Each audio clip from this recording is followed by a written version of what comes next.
Good morning and welcome to the Public Service Commission of South Carolina. It is Monday, August 14th at 10 a.m. and we are here today in docket numbers 2023-16-E and 2023-17-E. Let's take a roll call of commissioners. Present in the hearing room, we have Commissioner Justin Williams, Commissioner Thomas, Commissioner Carolee Williams, Commissioner Caston, and Chair Belser. I note that Commissioner Irvin is on leave and Vice Chair Powers is on leave. Before we begin, I'd like to recognize Commissioner Justin Williams for a moment of personal privilege. Thank you, Madam Chair. Fellow commissioners, parties, I just wanted to acknowledge the passing of Senator John Scott, who passed away yesterday, and acknowledge his 33 years of service to the state. I humbly ask that we keep his family and friends in our prayers as we go through this proceeding today. Thank you, Madam Chair. Thank you, Commissioner Williams. I recognize our staff counsel, Mr. David Stark, to read the docket. Thank you, Madam Chair. Madam Chair, other commissioners, we're here for the proceeding in docket numbers 2023-16-E and 2023-17-E, which is Duke Energy Carolinas LLC and Duke Energy Progress LLC, respectively, 2023 avoided cost proceedings pursuant to South Carolina Code annotated section 584120A. This proceeding's been scheduled for Monday, August 14th, 2023, to begin at 10 a.m. Madam Chair, I believe the docket to be in order. Thank you, Mr. Stark. Let's take appearances from the parties. Who's representing Duke Energy Carolinas LLC and Duke Energy Progress LLC? Good morning, Chair Belzer. On behalf of Duke Energy Carolinas and Duke Energy Progress, I'm Sam Wellborn. My co-counsel this morning is Brett Breitschwert and Tracy DeMarco of McGuire Woods. Thank you, Mr. Wellborn. Converse Energy? Charlie Turaney for Converse Energy. Thank you, Mr. Turaney. South Carolina Coastal Conservation League and Southern Alliance for Clean Energy. Good morning. This is Kate Mixon for SACE and CCL, and Emma Clancy is here with me today as well. Thank you, Ms. Mixon. Carolina's Clean Energy Business Association.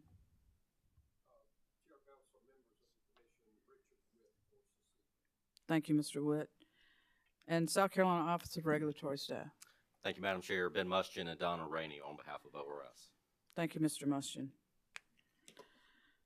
Any preliminary matters to bring before the commission before we start with testimony? Madam Chair, just briefly, as the commission is aware, Duke Energy's Carolinas in Progress and ORS executed a stipulation in this matter, which we filed on Thursday, August the 10th. As set forth in the stipulation, ORS determined that the companies, or the parties agreed that the company's standard offer tariff, PPA, and terms and conditions are reasonable. The stipulating parties also agree that the company's notice of commitment to sell and large QF PPA are reasonable. Regarding the calculation of avoided costs, the stipulating parties agreed to certain modifications to DEP's summer on-peak PM energy period. And the parties also reserved their rights and agreed to engage in good faith discussions regarding other disputed items with the hope that we could reach a consensus on those items before the next avoided cost proceeding. With those agreements, the stipulating parties agree that the stipulation is reasonable in the public interest and in accordance with law and regulatory policy. And so at this time, I would request that the stipulation be marked for identification and entered into the record as the first hearing exhibit. And I do have copies with me if the commission would like those. Please make sure that the court reporter has a copy. And commissioners, any commissioners need copies? Any objection to the stipulation being marked for identification as hearing exhibit 1 and admitted into the record of the case? None. Hearing none, the stipulation with its attachments, or to include its attachments, is marked for identification as hearing exhibit 1 and admitted into the evidence of this case. I would ask during the presentation of the testimony regarding the stipulation that the changes that, and I think there are a few, the details that you just specified be or stated that they be discussed with some specificity to make sure the commission is clear on where Duke's change, or where their changes from what was filed. And I think that would be in the DEP attachments that were attached to the stipulation. Is that what you're referencing? Yes, and I think y'all filed redlined versions either over the weekend or this morning. Is that correct? We did, Chair Belzer, on Friday afternoon for informational purposes to show in red line the changes from the originally filed rates. Okay, thank you very much. Anything further before we begin? I have one more quick table setting matter, Chair Belzer, if I may. So as you've heard, we've entered into a stipulation with ORS that resolves the issues between the Office of Regulatory Staff and the companies. What remains unresolved are the issues in Converse's pre-filed testimony regarding its requests as relevant to the company's avoided cost rates. In light of the stipulation and with the hope of an efficient hearing today, we would propose to offer our presentation of testimony on a consolidated basis. We had filed a letter on July 31st proposing to split that up. But given the stipulation, we think we can smush it all together and hopefully, expedite the proceeding. But did want to seek leave for that and flag it. And I've mentioned it to the other parties, but I'll let them represent whether they object to that consolidation of testimony presentation or not. When you say consolidation, you're talking about presenting a panel and addressing both DEC and DEP together at the same time. Is that correct? Presenting the testimony, the witnesses on a panel presenting DEC and DEP together, as well as presenting direct rebuttal and stipulation testimony in one go, rather than presenting direct testimony, waiting for other parties to present their test, sort of that back and forth, if that makes sense. All right. Is there any objection to presenting direct rebuttal and surrebuttal, direct surrebuttal or surrebuttal and stipulation testimony together? None, Madam Chair. No objections from the parties? Then we will proceed that way. Thank you, Madam Thank Chair. you for bringing that to our attention. Let me just give you a little bit of lay of the land for the hearing today. We're starting at 10. We'll try to take a mid-morning break. We'll break for lunch sometime around 12:30, 12:45, 1, depending on where we are. We do need to finish. We do need to conclude today at around 4. We had the whole week, so if we don't finish today, we will start again in the morning. But we will be finishing around 4 today, and appreciate you accommodating our schedule. Thank you. Anything further from any party? Mr. Welborn? Mr. Brightworth?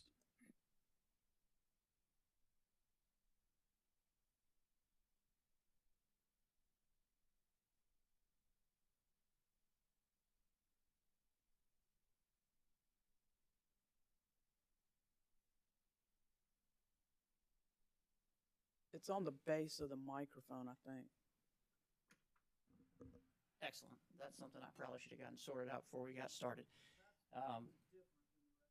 Well, it's been a few years. Nice to see you again, and nice to be back down here after a long couple video hearings. So the company calls Mr. Snyder and Mr. Johnson to the stand, and just for a housekeeping order of presentation, I'm going to be presenting and counsel for Mr. Snyder and his testimony, and then my co-counsel, Mr. Marco, is going to be presenting and counsel for Mr. Johnson, and we've shared that with the other counsel in the proceeding, so I don't anticipate there to be any concerns there. We'll let these gentlemen get settled here for a moment.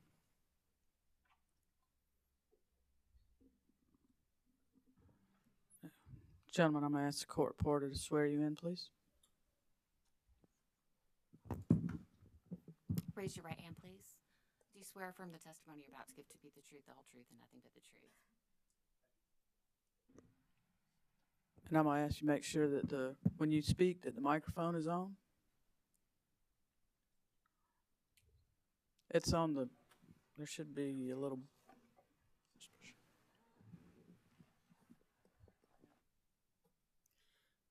Very good, thank you. So, Mr. Snyder, good morning. Good morning. Would you please start by stating your full name for the record? My name is Glenn A. Snyder.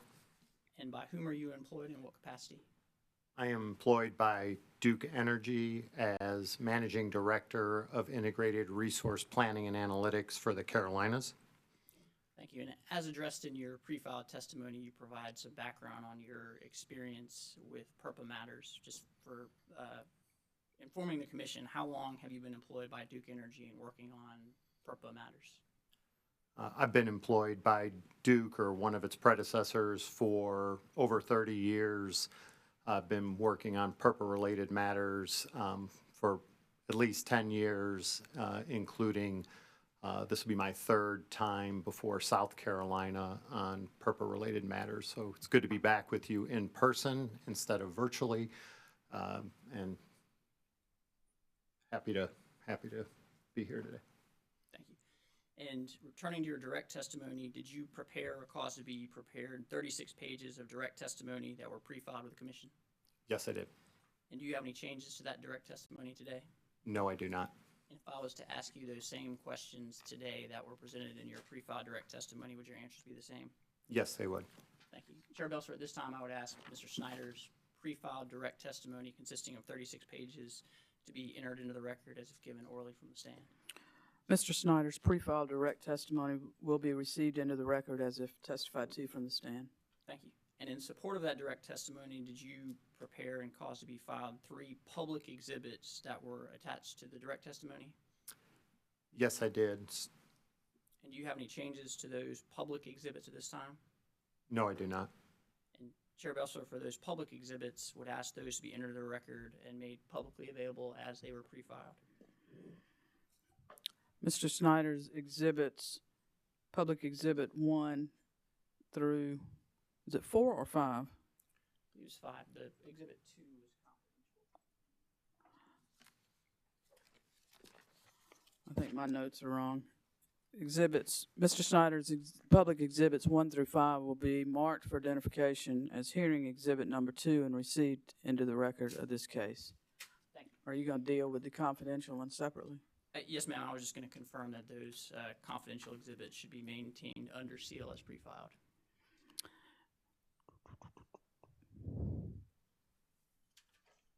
And that's exhibit 1 for deck and exhibit, that's Snyder deck 1 and Snyder dep 1. Is that correct? And then the confidential versions of Mr. Snyder's exhibits, which are Snyder deck 1 and Snyder dep 1. Let's make those separate exhibits just so that it's very clear. Will be hearing exhibit number 3 and marked for identification as hearing exhibit number 3 and received into the evidence of this case. And they will be maintained as confidential. Thank you. Madam Chair, Mr. Torini, I'm sorry. I just want to clarify, are there 5 exhibits to his direct testimony? Well, let's I've look, only got because I 4. had 4, and I thought, That's yeah, correct. I've only got 4. There is an exhibit 1 for both DEC and DEP, which I think was Oh, okay. why it's That bulleted out explains it. separately. But you are correct in terms of the But I mean, the numbering is correct 4, through 4. 1 through 4, okay. with the DEC and DEP The- exhibits that we Okay. now. Let's clarify this, Miss Sally, okay? Mr. Snyder's exhibits, public, DEC 1 and DEP 1, and then DEC/DEP 2 through 4 will be the public exhibits. And then the 2 exhibits that will remain confidential or are confidential and will remain under seal are Snyder Exhibit DEC 1 and Snyder Exhibit DEP 1. That is correct. Okay, thank you. for sorting that out. All right, Mr. Snyder. Turning to your rebuttal testimony, please. Did you cause to be pre-filed 39 pages of rebuttal testimony with the commission in this proceeding? Yes, I did. Thank you. And do you have any changes to that rebuttal testimony at this time? No, I do not. And if I were to ask you those same questions today that were pre-filed in your rebuttal testimony, would your answers be the same? Yes, they would. All right, thank you. Chair Belser, I would ask that Mr. Snyder's pre-filed rebuttal testimony be entered in the record as if given orally from the stand. Mr. Snyder's pre-filed rebuttal testimony will be received into the record as if given orally from the stand. Thank you. And Mr. Snyder, you had prepared one confidential exhibit to your rebuttal testimony that was pre-filed, correct? Yes, All right. And do you have any changes to that one confidential exhibit at this time? I do not. Thank you. Chair Belser, I would ask that Mr. Snyder's one rebuttal confidential exhibit be entered into the record as the next composite hearing exhibit and remain under seal. Mr. Snyder's rebuttal exhibit, which is labeled Snyder Rebuttal DEC/DEP Exhibit 1, will be received into the record as marked for identification as hearing exhibit number 4 and received into the evidence of this case. Now, to maintain some continuity, I reckon the public version will be 4, the confidential version will be 5. Okay. Thank you. All right. Mr. Snyder, turning to your stipulation testimony, did you cause to be prepared 9 pages of stipulation testimony that were pre-filed with the commission? Yes, I did. And do you have any changes to that stipulation testimony today? No, I do not. So if I were to ask you those same questions that were pre-filed in your stipulation testimony, would your answers be the same? Yes, they would. Thank you. Chair Belser, I would ask that Mr. Snyder's pre-filed stipulation testimony be entered into the record as given orally from the stand. Mr. Snyder's pre-filed stipulation testimony will be received into the record as if testified to from the stand.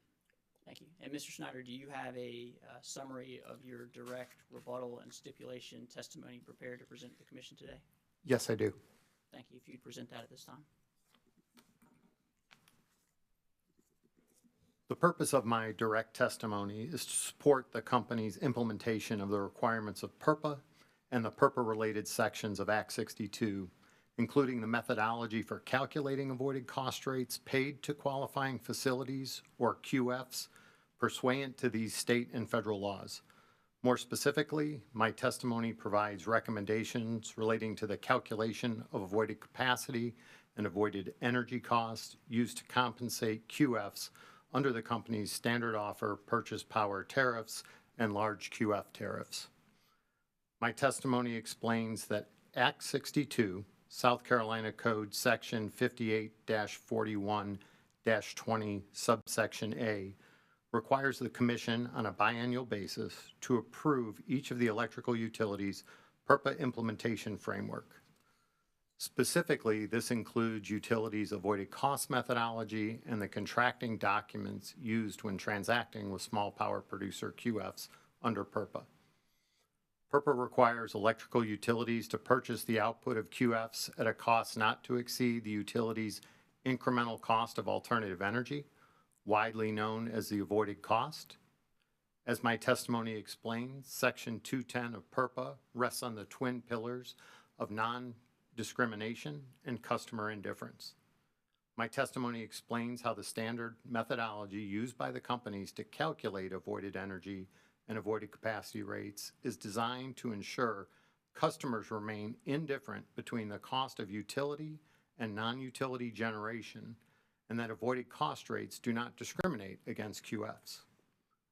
I explain that DEC and DEP have consistently used the peaker methodology to forecast the company's avoided cost of capacity and energy in order to set avoided cost rates paid by customers to QFs.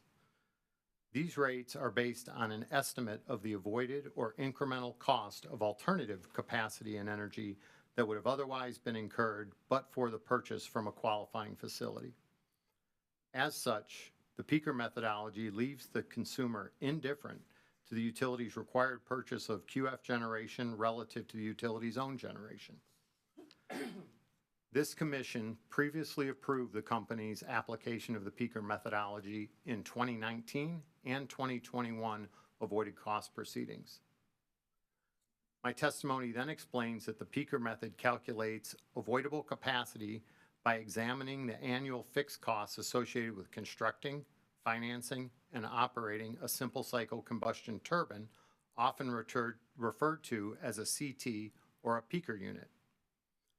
Calculation of avoided energy is determined by using IRP production cost models to compare a base case production cost run to that of a change case run, which includes 100 megawatts of no-cost generation in each hour. The avoided energy cost savings are the difference between the two runs expressed in dollars per megawatt hour and grouped into the 9 energy pricing periods identified in the energy rate schedule filed in this proceeding.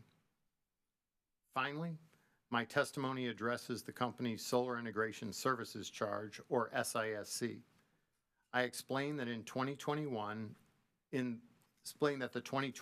SISC study conducted by Astrape Consulting presents an updated SISC that reflects the recommendations of a technical review committee that was convened following this Commission's order number 2019-881 subsection A.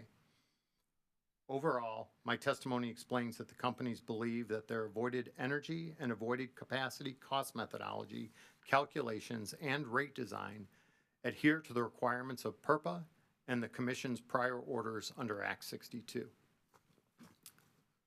Move on to my rebuttal testimony.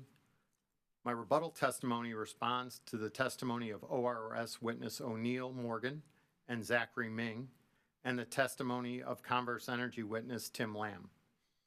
My response to the testimony of ORS witnesses has been resolved by the stipulation reached between the companies and ORS, which I will address shortly. In response to witness Lamb, my rebuttal testimony addresses his claim that the Commission should approve special rates for hydroelectric facilities that are in excess of the company's avoided costs. While the companies are sympathetic to the fiscal challenges of operating Converse Energy's Clifton Dam, I explained that under PURPA, the companies do not have the ability to pay more than their avoided costs to a QF based on the cost to operate a particular type of qualifying facility. Providing a special rate that subsidizes a single QF or class of QFs like hydroelectric generators would violate the customer's indifference principle I discussed in my direct testimony. As FERC Order number 872 makes clear, PURPA does not guarantee that any particular QF will be developed or profitable, and a QF owner's ability to recover its operating costs has no place in an avoided cost calculation. I also explained that hydro QFs do not provide any unique capacity value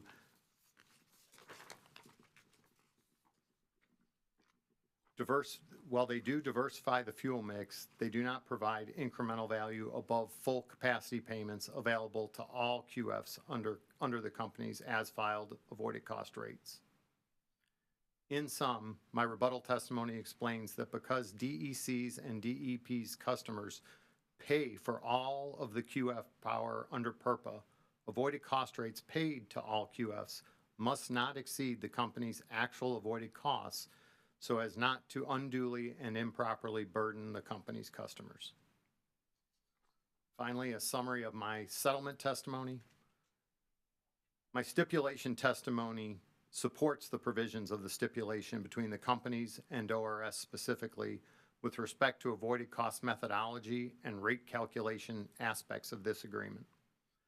I explained that the companies and ORS have compromised and resolved the disputed matters at issue between them and agreed to support and recommend that the Commission approve the company's proposed avoided cost methodology as most recently approved by the Commission in Order number 2022-330. Applying the Peaker method, ORS and the companies agree and recommend the Commission approve the company's proposed avoided energy and avoided capacity rates for DEC as filed in the company's joint application. For DEP, companies and ORS agree and recommend the approval of the company's avoided capacity rates as filed in the company's joint application, as well as the company's avoided energy rates, subject to one adjustment, which extends the summer on-peak rate period as recommended by ORS witness Ming. Importantly, ORS and the companies agree to engage in good faith discussion in advance of the company's 2025 avoided cost filing to develop a standardized approach to calculate their avoided energy and capacity costs using the Peaker method to ensure the company's avoided cost methodology and rates continue to meet requirements of Act 62 and PURPA.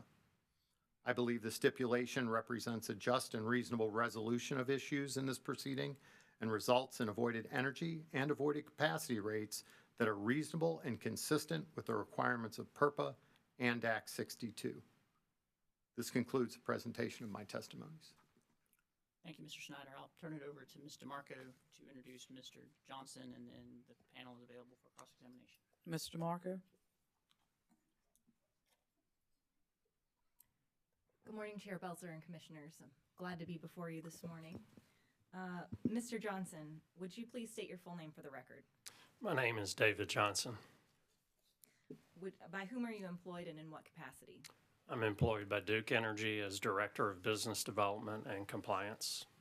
And how long have you been employed by Duke Energy and working on matters related to power purchase agreements? I've worked for Duke or one of its predecessor utilities or affiliates since 1980. I began my career role in the late 2017 timeframe and am responsible for wholesale power purchase agreements that Duke enters into with third-party suppliers. And did you prepare or cause to be prepared 21 pages of direct testimony that were pre-filed with the Commission in this proceeding? Yes. Do you have any changes to your direct testimony at this time? No. If I were to ask you the same questions today that were asked in your pre-filed direct testimony, would your answers remain the same? Yes. Chair Belzer, I would ask that Mr. Johnson's pre-filed direct testimony be entered into the record as if given orally from the stand. Mr. Johnson's pre-filed direct testimony will be received into the record as if given from the stand. Thank you. Mr. Johnson, did you also prepare or cause to be prepared 10 publicly filed exhibits that were attached to your pre-filed direct testimony? Yes, I sponsored those exhibits in support of my testimony. And do you have any changes to those exhibits at this time? No. Chair Belzer, I would ask that Mr. Johnson's 10 publicly filed exhibits be entered into the record as the next hearing exhibit. And I'll just state that all of his exhibits were public, so this is the entirety of his exhibits. Thank you for that statement. Mr. Johnson's pre-filed direct exhibits, which I think are noted as Johnson DEC Exhibits 1 through 4, DEP Exhibits 1 through 4, and Johnson DEC/DEP Exhibits 5 and 6 will be marked for identification as hearing exhibit number 6 and received into the evidence of this case. Thank you. Mr. Johnson, did you prepare or cause to be prepared 9 pages of rebuttal testimony that were pre-filed with the Commission in this proceeding? Yes. And do you have any changes to your rebuttal testimony at this time? No, I don't. If I were to ask you the same questions today that you were asked in your pre-filed rebuttal testimony, would your answers be the same? Yes. Chair Belzer, I would ask that Mr. Johnson's pre-filed rebuttal testimony be entered into the record as if given orally from the stand. Mr. Johnson's pre-filed rebuttal testimony will be received into the record as if given orally from the stand. Thank you. Mr. Johnson, did you prepare or cause to be prepared 5 pages of amended stipulation testimony that were pre-filed with the Commission in this proceeding? Yes.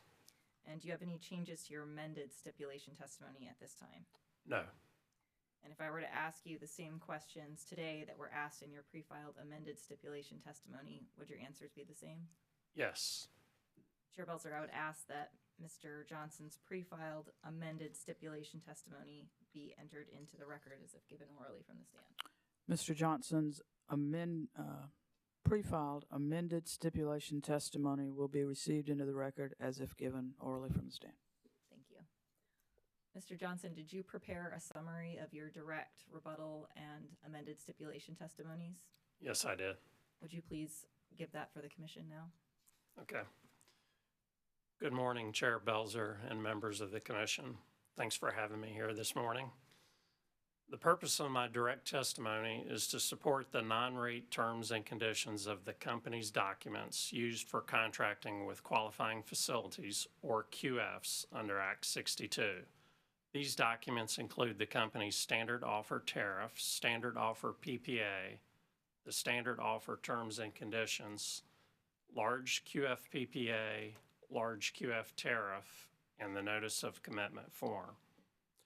While the companies have made some limited modifications to these documents as discussed in my direct testimony, standard offer tariff, standard offer PPA, the standard offer terms and conditions, large QF PPA, and the large QF tariff documents are largely unchanged from the versions the Commission approved in the 2021 avoided cost proceeding.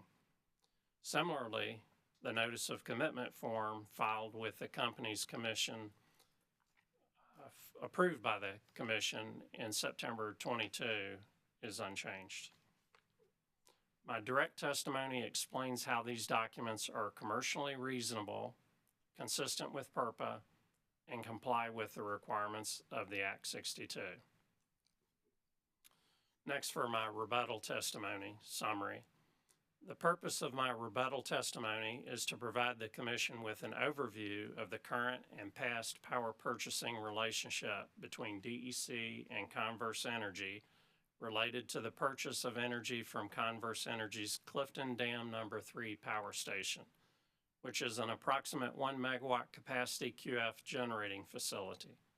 My rebuttal testimony explains that the current avoided cost rates and terms offered to Converse Energy are consistent with the Commission's prior orders implementing the mandatory purchase obligation requirements of PURPA and Act 62. Converse previously sold power to DEC pursuant to the standard offer PPA executed in April of 2013 and terminated in February of 23. Since then, Converse has been selling energy to DEC pursuant to the variable rate approved by the Commission in the 2021 avoided cost proceeding, the option selected by Converse. I explained that the variable rate compensates a QF for only avoided energy cost and not avoided capacity cost, because it does not commit the QF to sell 100% of his output to DEC. My rebuttal testimony explains that Converse has the option to sell energy and capacity to DEC at significantly higher rates by entering into a 2, 5, or 10-year fixed rate PPA and obligating the QF to sell power for the term of the new agreement. Converse has thus far not elected to pursue these higher rates. Lastly, my rebuttal testimony explains that Duke Energy Carolinas has acted in good faith in its dealings with Converse Energy and has offered avoided cost rate options that are consistent with the mandates of the Commission under Act 62. And lastly, summary of my settlement testimony. The purpose of my stipulation testimony is to support certain provisions of the stipulation between Duke Energy Carolinas and Duke Energy Progress and South Carolina Office of Regulatory Staff.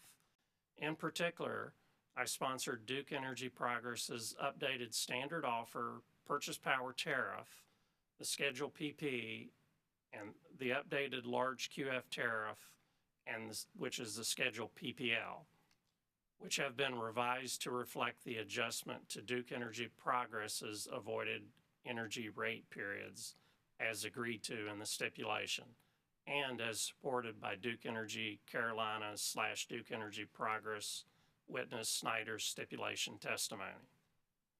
This concludes the presentation of my testimony summaries. Chair Belzer, the panel is now available for questioning. I need some clarification, please. Sure. When the when Mr. Johnson's amended stipulation testimony was filed, there were redlined schedules attached. I think those were the stipulation exhibits. Yes, we filed those red lines. It was in the same filing as Mr. Johnson's amended stipulation testimony, but we were filing the red lines for informational purposes Okay, only. they don't need to be admitted So as a I'm hearing not- exhibit. Yes, we are not trying to admit those as Just wanted to be clear. Thank you, though. Thank you. Mhm. Well, let me ask this. Is there any objection from any party that the commission reviews and uses those red lines so we can see the changes? No objection. Okay, I just want to make sure there's not going to be a problem if we look at them and use them. No I mean, objection from you. Okay. if there isn't an objection from the parties, we could get it into the record if that would simplify things for the commission. We have hard copies on hand. Why don't we do that? Let's put those, let me find the list. Redlined, stipulation exhibits will be marked for identification as hearing exhibit number 7 and received into the evidence of this case. Ms. Mixon, if you ever have an objection, you got to speak up. I can't see you. Yes, Chair Belzer, no objection here. Thank you.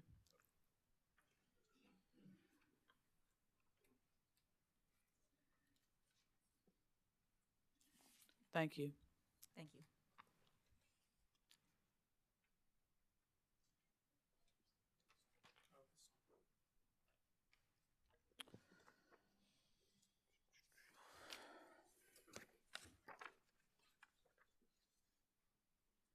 The panel has been tendered for questions and recognize Converse Energy.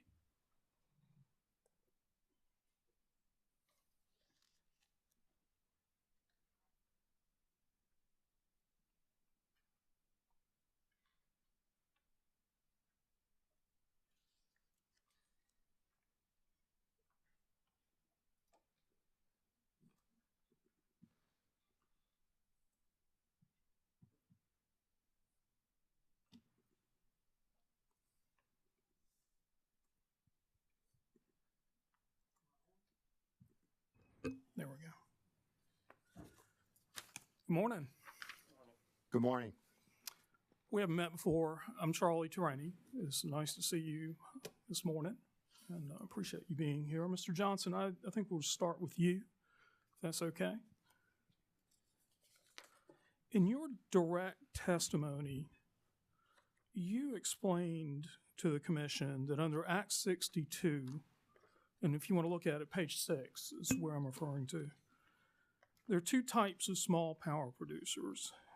QFs, ones that qualify for the standard offer with facilities up to 2 megawatts in size, and those that do not qualify for the standard offer over 2 megawatts. So just for clarification, we're talking about Converse would qualify for the standard offer, correct? That's correct. Okay. And the standard offer is Schedule PP, is that correct? Correct. Okay. And you talk about choice. You mentioned it on page 6, you mentioned it on page 8.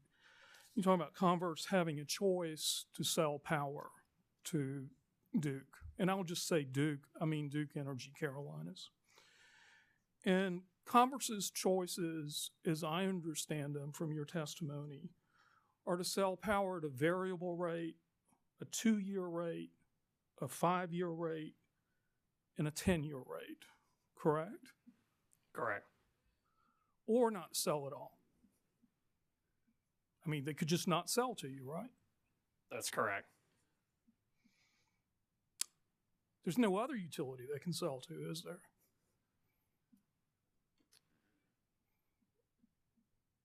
I think there are other utilities you can sell to. Okay.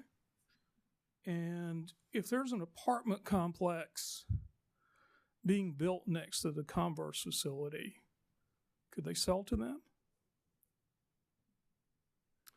My understanding is no, that would be a retail sell. In your service territory, right? Correct. Okay. You mentioned RECs in your testimony, am I right? Do I recall that correctly?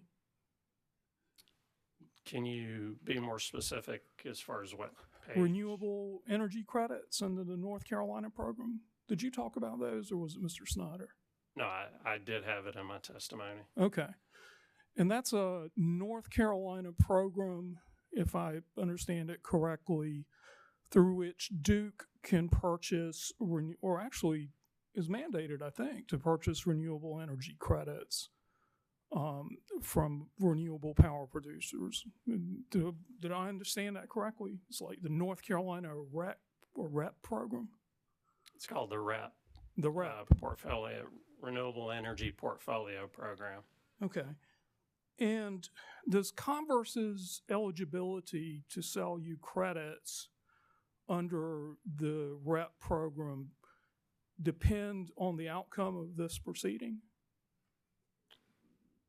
No, their eligibility is really dictated by Duke's need for racks, and the ability to negotiate a price with any supplier.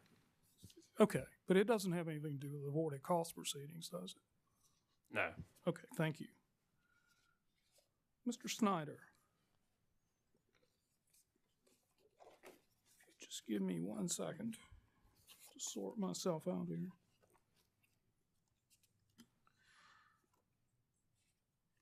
First of all, you discussed FERC Order 872 in your direct testimony. I think that was on page 13, if that helps you. You also mentioned it on page 5, and we're just going to talk about it generally, so I don't think you need to look at any particular language. But, Mr. Torini, could I get you to clarify which testimony? yes, ma'am. Page 13 of his direct testimony and page 5 of his rebuttal testimony both discuss FERC Order number 872. And that's the last major order which FERC issued, as I understand it, governing QFs and markets under PURPA. Do you agree with that? Yes, I do. And in Order 872, and I think for reference I can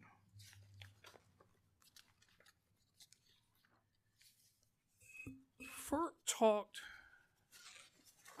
about the ability of a utility to terminate its obligation to purchase under PURPA. Are you familiar with that provision? Can you be more specific? I'm not familiar with what section 872, sorry. It would be on page 16 of 872, and I'll put it up on the screen if that helps you.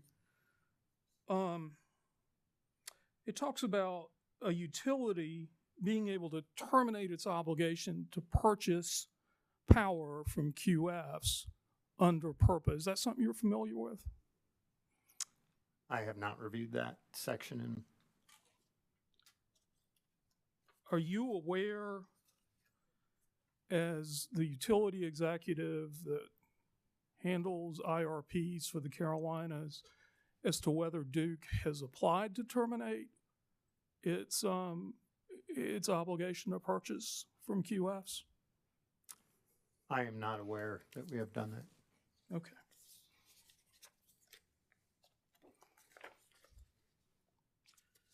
And if I told you that in Order 872, the ability of a utility's obligation to purchase from a QF depended on the competitiveness of the market, do you think Duke is operating in a competitive market for QFs?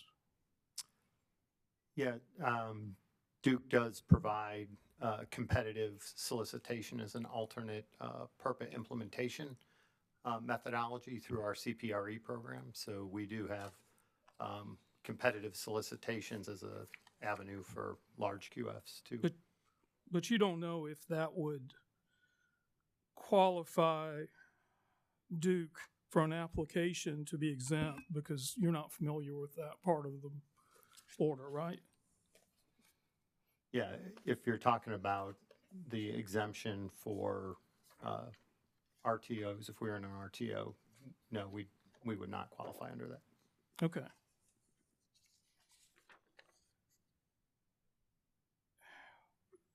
Regarding avoided cost calculations, you disagree with Mr. Zach Ming's recommendations. Specifically, you disagree with Mr. Ming's recommendation that Duke should use marginal energy costs to calculate the long-run forecasted avoided cost of energy. Did I say that correctly? Can you give me a cite for that? Look at your direct or your rebuttal testimony at page 5. I think that'll help you.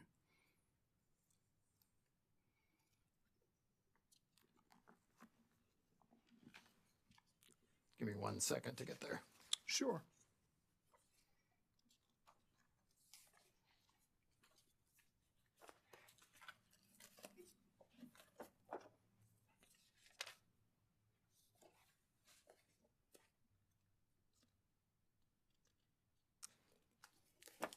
I'm sorry, what, you said page 5, do you have a line number? Yeah, I'm pulling it up too.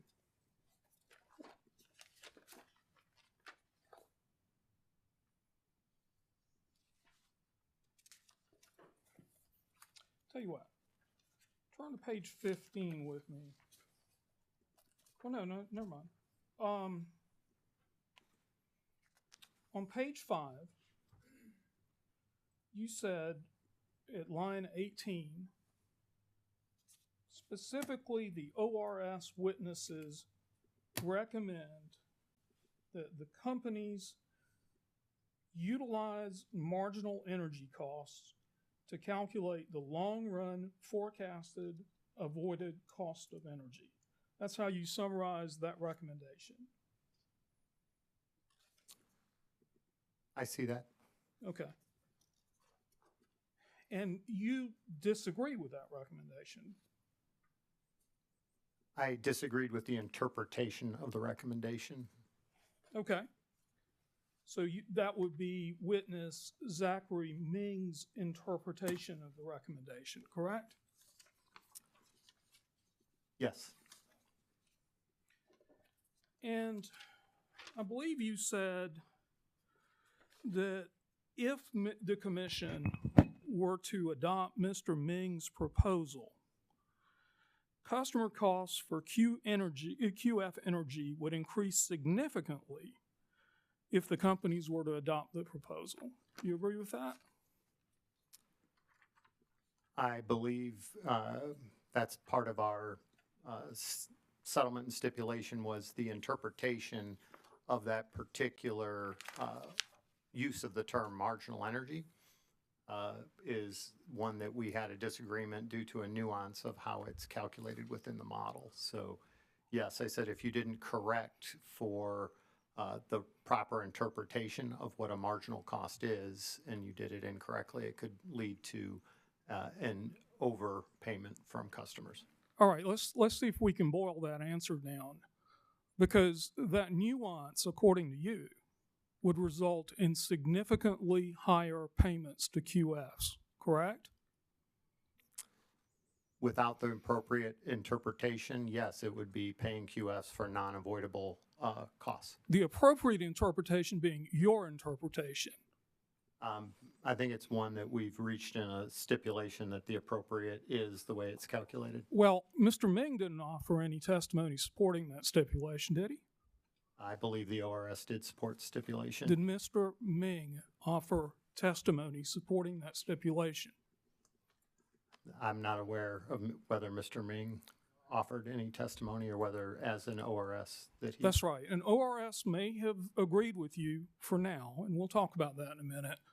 But Mr. Ming and you, Mr. Snyder, have a disagreement. Is that a fair thing to say? Just based on your testimony. At the time of both our direct and their direct testimony, we had a disagreement. Okay.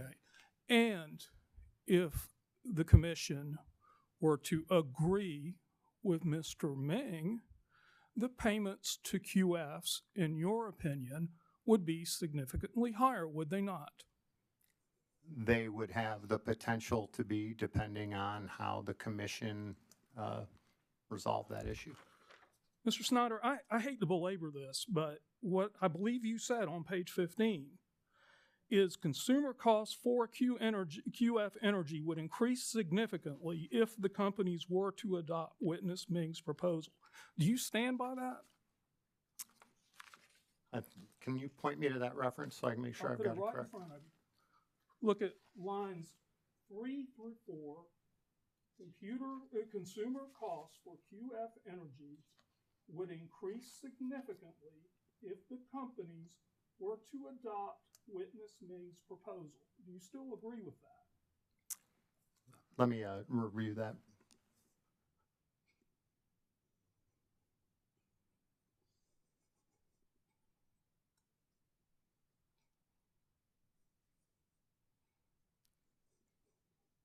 Yes, I agree with the entirety of lines 1 through 9 in context. Thank you. And those consumer costs would increase because the payments to the QFs would increase, correct? Yes, I believe I Okay. state that in 1 through 9. Yes, you do. Regarding avoided capacity costs, you also had a disagreement with Mr. Ming, did you not?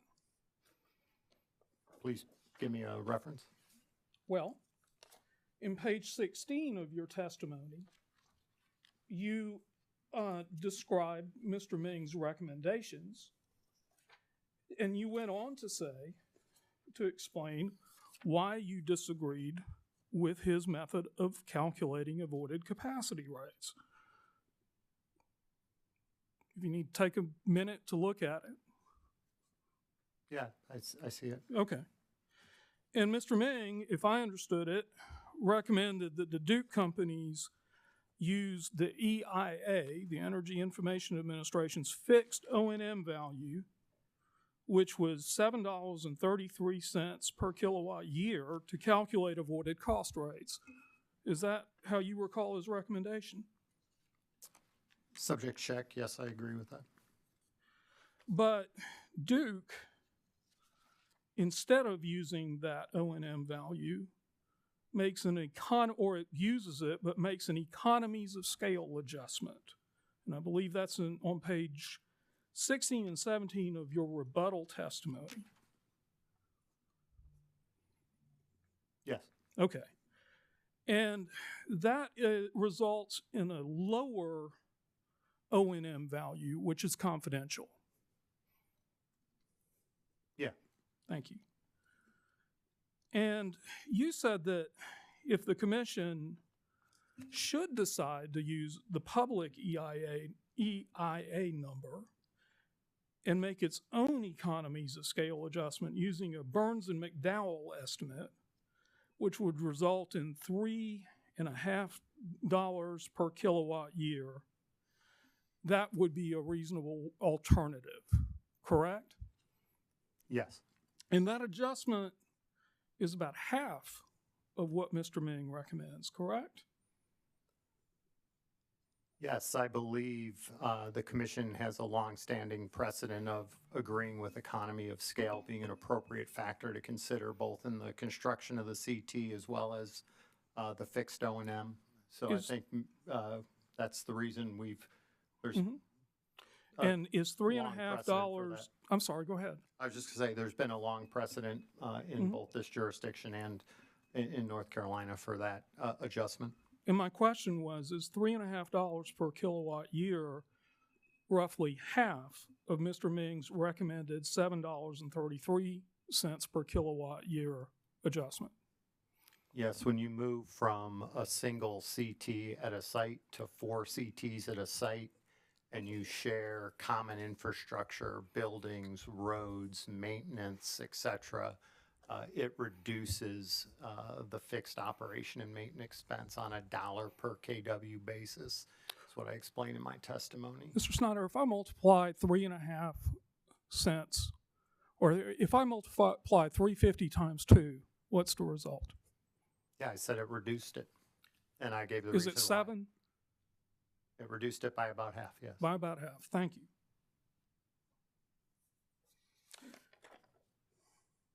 You also disagreed with Mr. Ming's recommendation that the companies pay a non-zero value for DEC's capacity from 2024 to 2031, correct?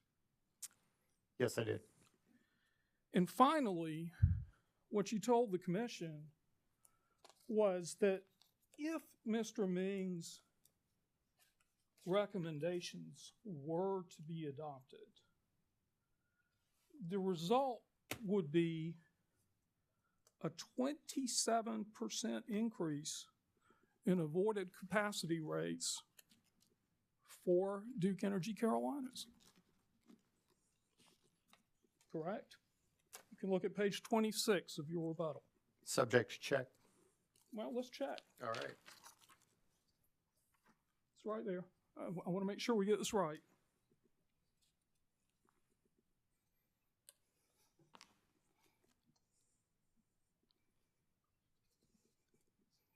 And again, sorry, I'm going to just go to the page myself because Sure. I can't sure. read it from here. I understand.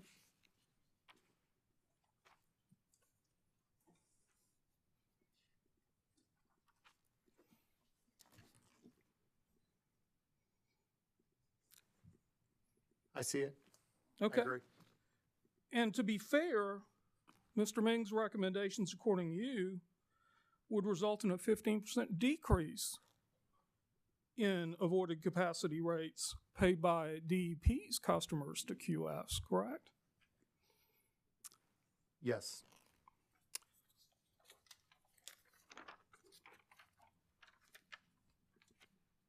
Mr. Snyder,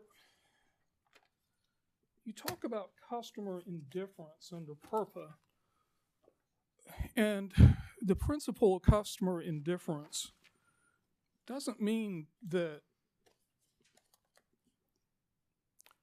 utilities should pay less than the true avoided cost to QS, does it? No, it means they should pay no more than. Right. Thank you, Mr. Snyder. Thank you, Mr. Johnson. Appreciate your time.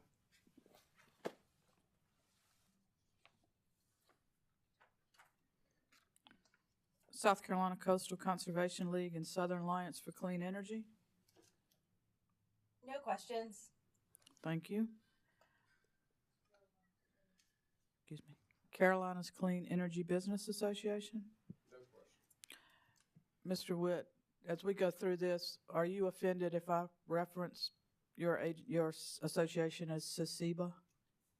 Yes, of course, yes. Oh. I asked if you would be offended. No. Okay. Well, we were getting to the same point, but I phrased it a little funny, I reckon. But thank you, sir. Office of Regulatory Staff. No questions. Thank you. Commissioners? Nobody wants to be first. Commissioner Caston? Good morning, gentlemen. Good morning, Commissioner.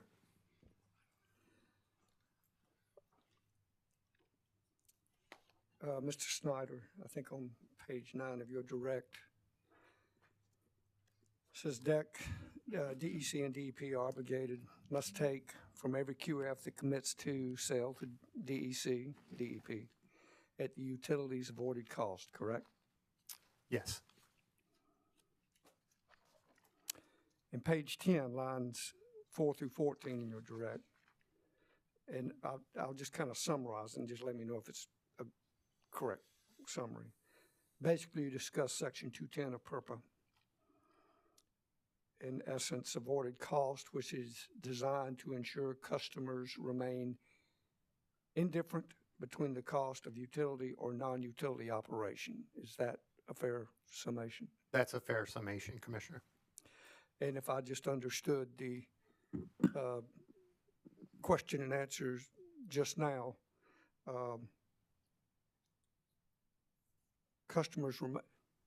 what does customers remain indifferent? Tell me in your words what that means.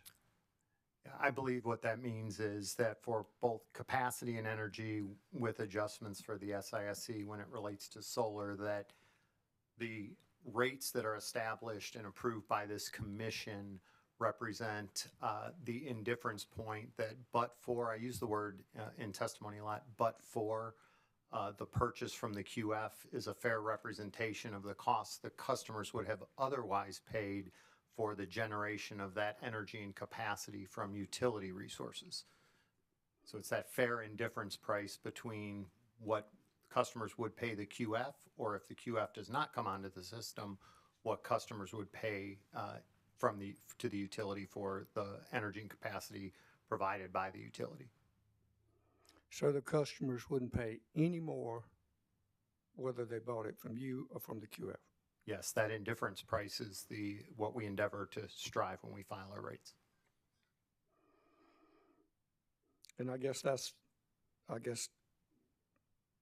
in lines 13 through 14 on that same page, it says you state that PURPA prohibits unjustly subsidizing QFs by paying rates that exceed avoided cost, correct? That's correct. It has to be zero, dead slick. That's right. And I think on page 10, lines 18 through 19, you state that Act 62 goes even further than Congress or FERC by specifically requiring the Commission must strive to reduce the risk placed on the using and consuming public, correct? That is correct.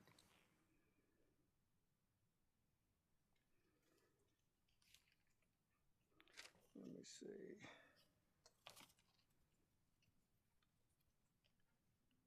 I want to get it right because I want to read from the text. I think it's page 12, 18 through 20. Looking at page 12 of your direct, lines 18 through 20, going through 13, 1 through 6, relative to Act 62 and that particular statement, you say, in your view, this express policy directive requires the Commission to achieve the customer indifference and non-discrimination objectives discussed above, while also minimizing the potential for future overpayment and reliability risk being imposed upon the companies, customers that ultimately pay the cost of PURPA implementations. I read that correctly, right? Yes, sir. So,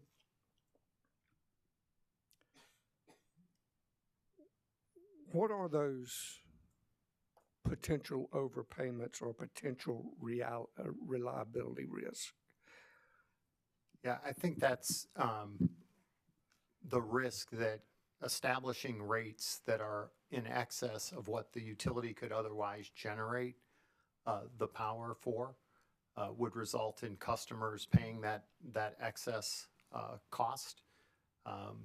The reliability where we address in the solar integration service charge, for example, is trying to recognize the fact that intermittent energy sometimes causes the need for additional real-time operating reserves, often referred to as ancillary services, and there's a cost to that. So, to be aware that there's a cost and have an appropriate SISC charge, things of that nature. So, I believe that is what's being referred to in Act 62, is to ensure that this indifference principle, inclusive of reliability, is taken into consideration such that the consumer is not paying in excess of the value being created from the QF.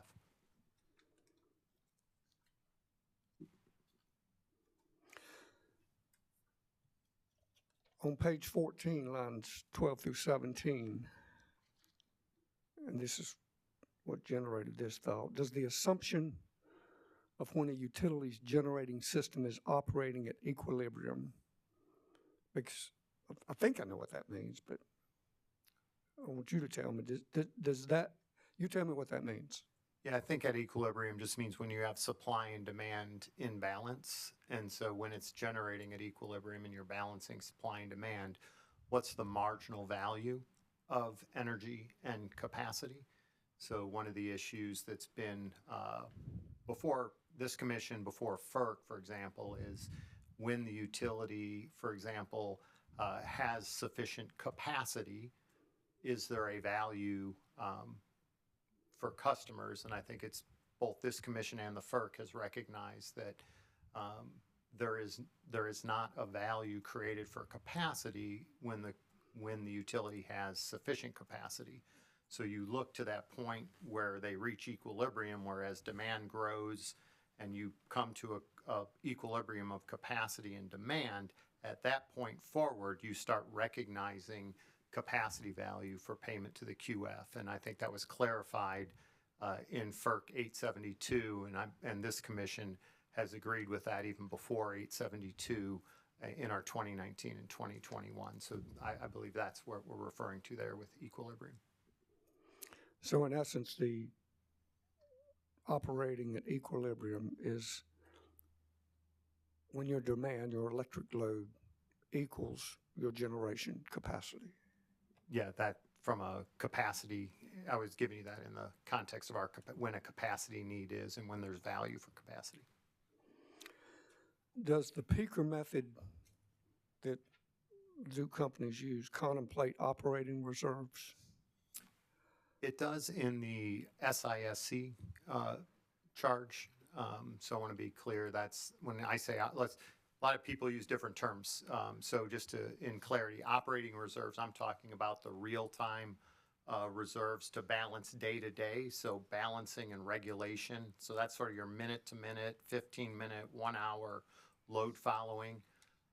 That is addressed in our SISC charge, and that was done by Astrape Consulting as an exhibit to my direct testimony. So that's where we address the potential imposition of the need for additional operating reserves if the intermittent source of energy causes us to need more resources to balance.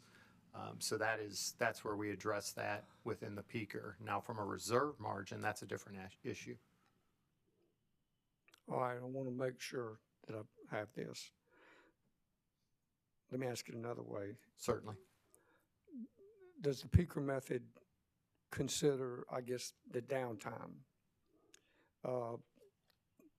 Things out of service. You have reserve standby capacity.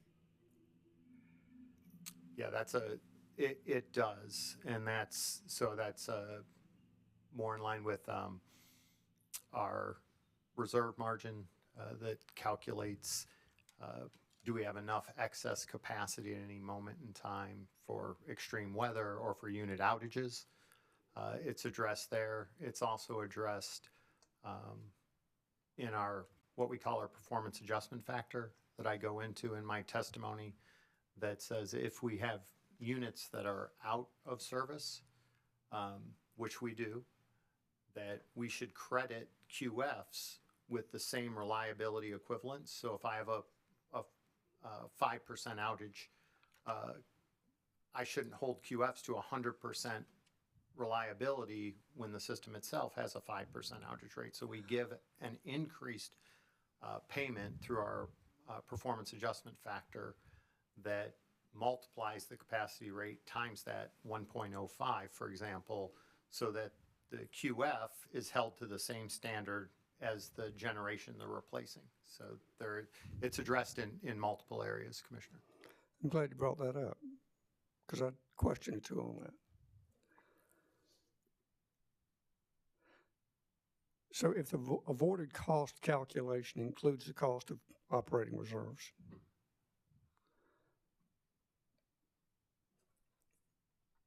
it's already in that number.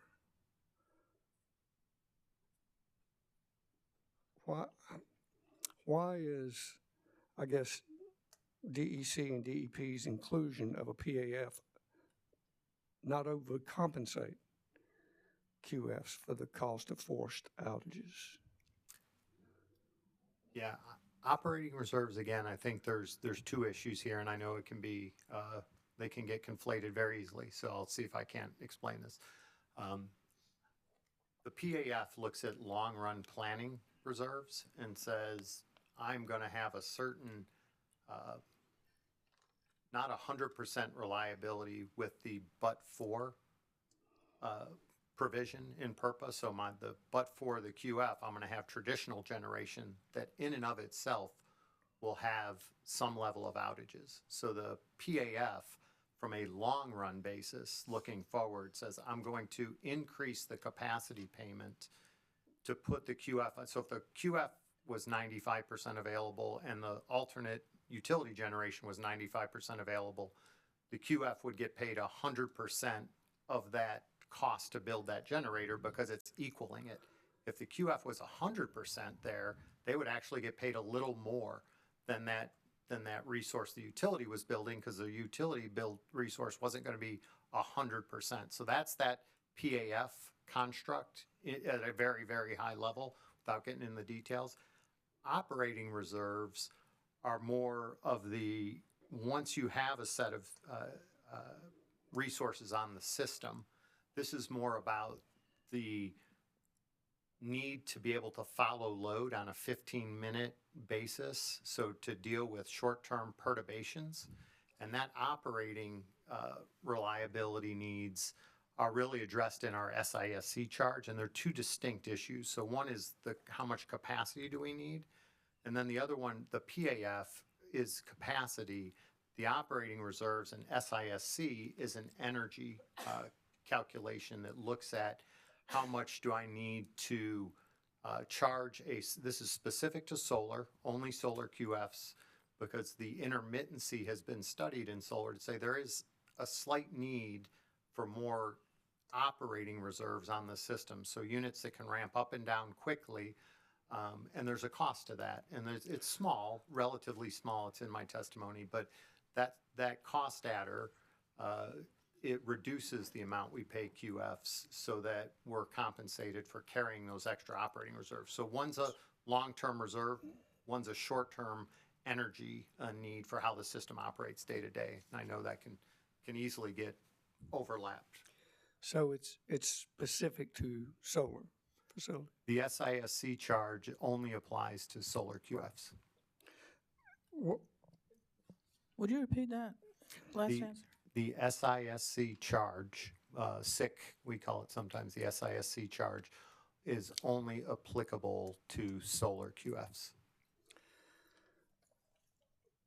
Well, that was a lot. Some of it I got, some of it I'm gonna have to stew on some, I reckon, let it cook just a little. It's a complex topic, so I can understand. But what I still want to try to understand better. Sure. Is that the customer, DEC and DEP customers, are not subsidizing these QFs by paying more than avoided costs. Is the utility's actual avoided cost less than the amount using a performance adjustment factor? No, I think the performance and adjustment factor is what's needed to ensure that we do reach that indifference. So again, if we had a 100% reliable system, then we wouldn't need one. But to the extent we do have some level of forced outages, this is simply a recognition to say we're holding the QF to the same standard as the but-for utility generation that would have provided that same capacity. So it isn't the avoided cost is, I think, made indifferent through the PAF, and it does not result in a overpayment to the QF.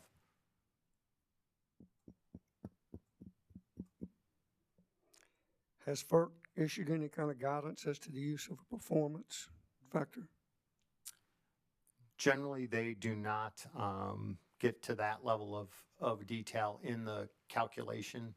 A lot of the calculation details are fairly high level with methodologies, and then they leave it to the states in their implementation of PURPA. I will say the PAF over the years has been a fairly litigated issue before the two commissions, and we've sort of settled in to a PAF that I think all parties have agreed is fair, just, and reasonable in both jurisdictions.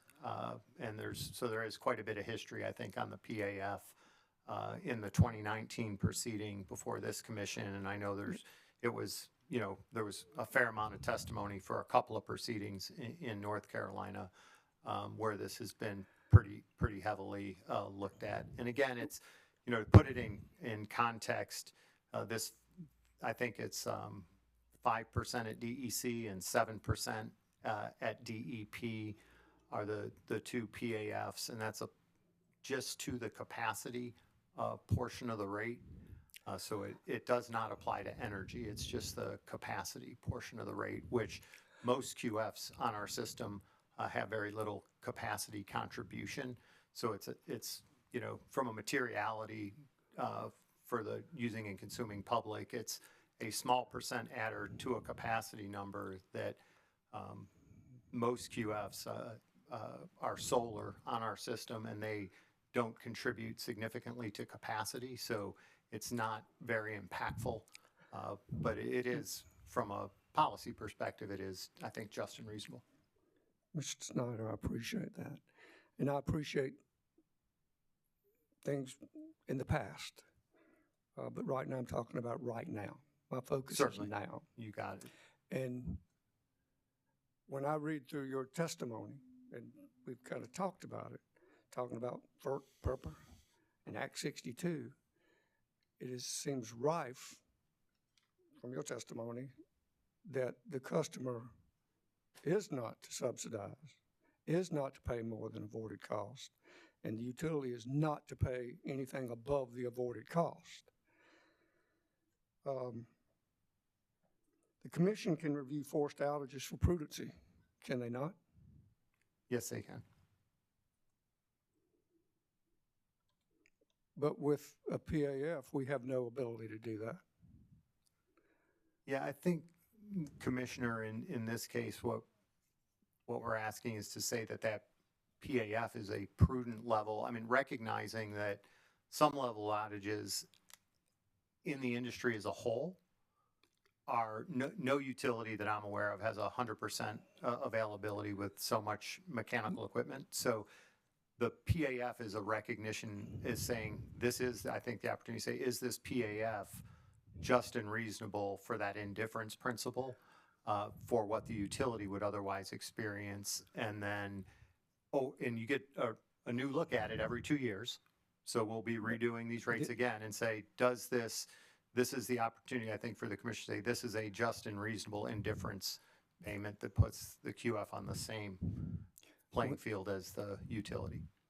When this is one of those 2-year cycles now. That's right. That's right. Not 2 years from now, but now. That's right. So when I think about the things we've been talking about and still go back to what the Act 62 says and what Section 210 says and what your testimony says and what my understanding is of that,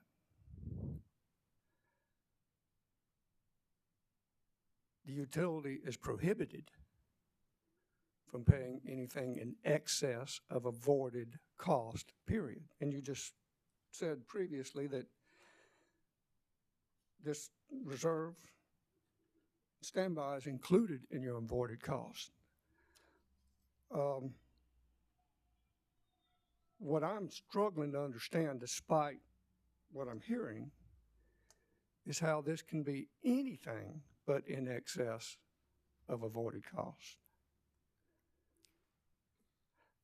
Now, having said that, and I'm going to let you answer,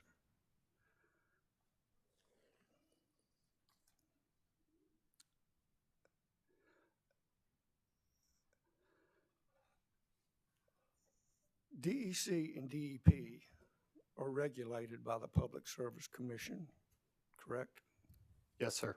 Are any of the QFs regulated by the? No, they are not.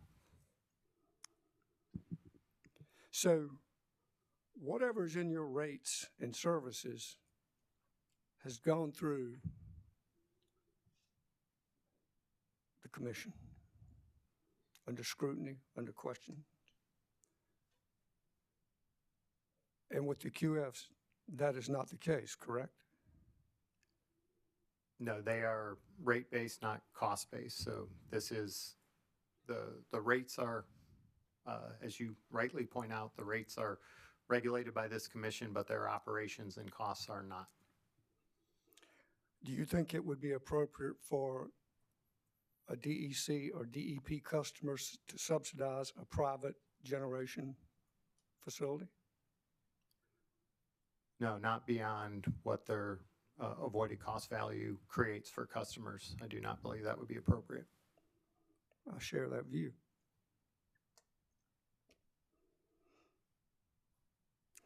I have no other further questions at this time.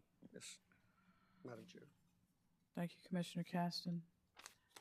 I'm gonna go a little out of order here. Mr.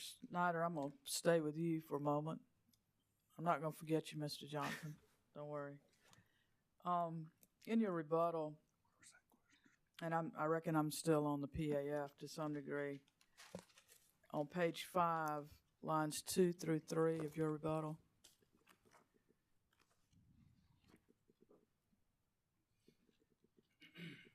You with me? I am with you. You state PURPA requires the companies to compensate QS for energy and capacity based on the purchasing utilities avoided cost. Did I read that correctly? Yes. Would it be your testimony that PURPA prevents Duke Energy Carolinas from paying different rates to QFs depending on how the energy is generated? Say solar versus hydro?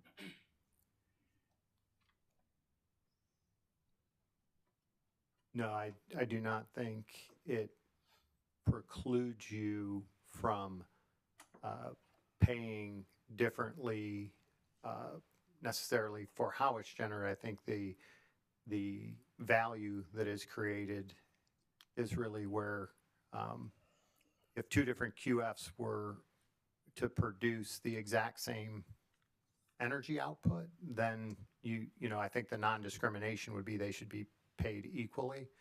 If they're different QFs that produce at different times a day, for example, then they could receive different payments.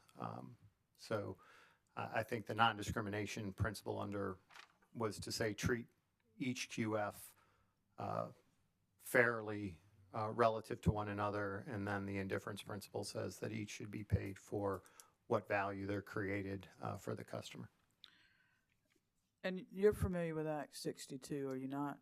I am. And you're familiar that Act 62 and states in 584120 that the commission shall treat small power producers on a fair and equal footing with electrical utility owned resources.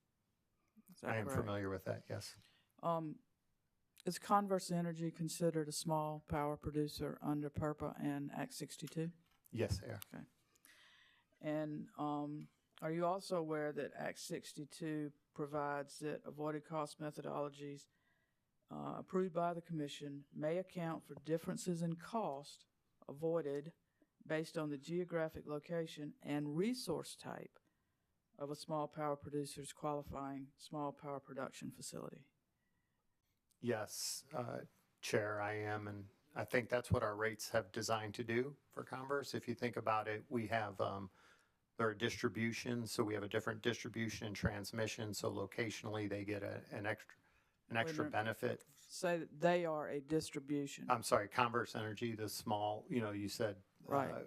Your question in relation to them. So I just want you to explain that when you say they are a distribution. distribution connected. Okay. So they're distribution connected, so they get an extra line loss adder to their rate.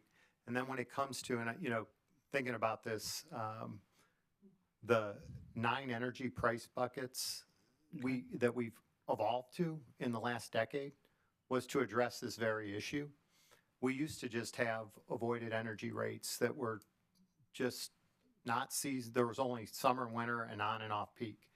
And we've evolved over the last 10 years to these 3 seasons, 9 hourly price buckets, and very discrete capacity payment periods to specifically address the issue of compensating QFs appropriately based on the type of generation they are. So if you took hydro, wind, and solar, for example, under the old rate designs where we had just a couple of rates that span the whole year, ostensibly whether they generated at night or during the day or in the summer or the winter, they would all get the same energy payment, right? And we have determined collectively, interveners, the companies, the commissions, that we needed more granular rate designs.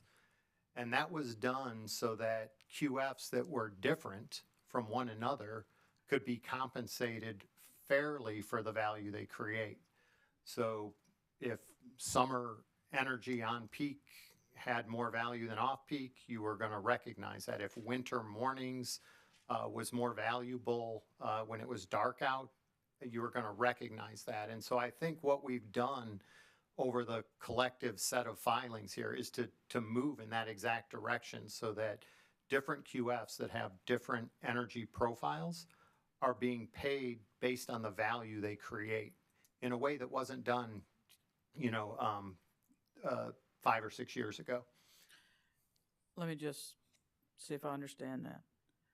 So the rate schedule proposed with 3 seasonal ratings and 9 time periods, Duke has endeavored to account for the differences in resource generation through the entire tariff rather than having a separate solar tariff, a separate wind tariff, a separate hydro tariff. Is that correct? That is correct. Okay. Because each of those within would be challenging for hydro specifically, because no hydro, for example, has the same energy output pattern.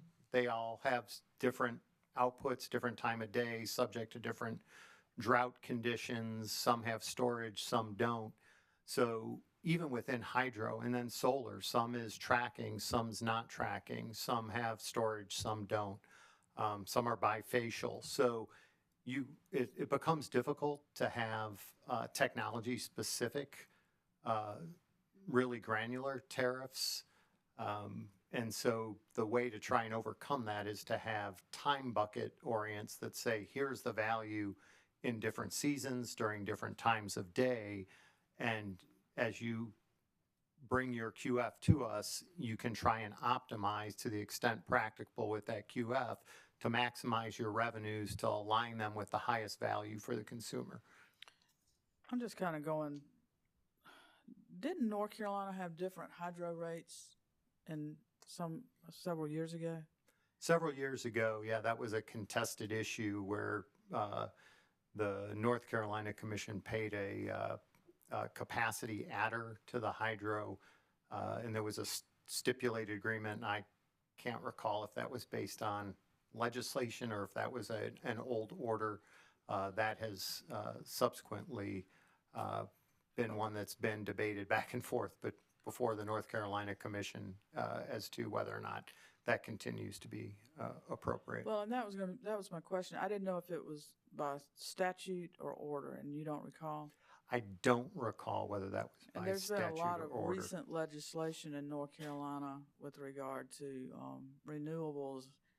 You don't know if say it was by statute, you don't know if that's still in effect. You wouldn't know that. I'm sorry, I do Okay. not, Commissioner. That's fine. I just had a recollection from a prior life about something like that, so that's why I was asking. I think we've covered the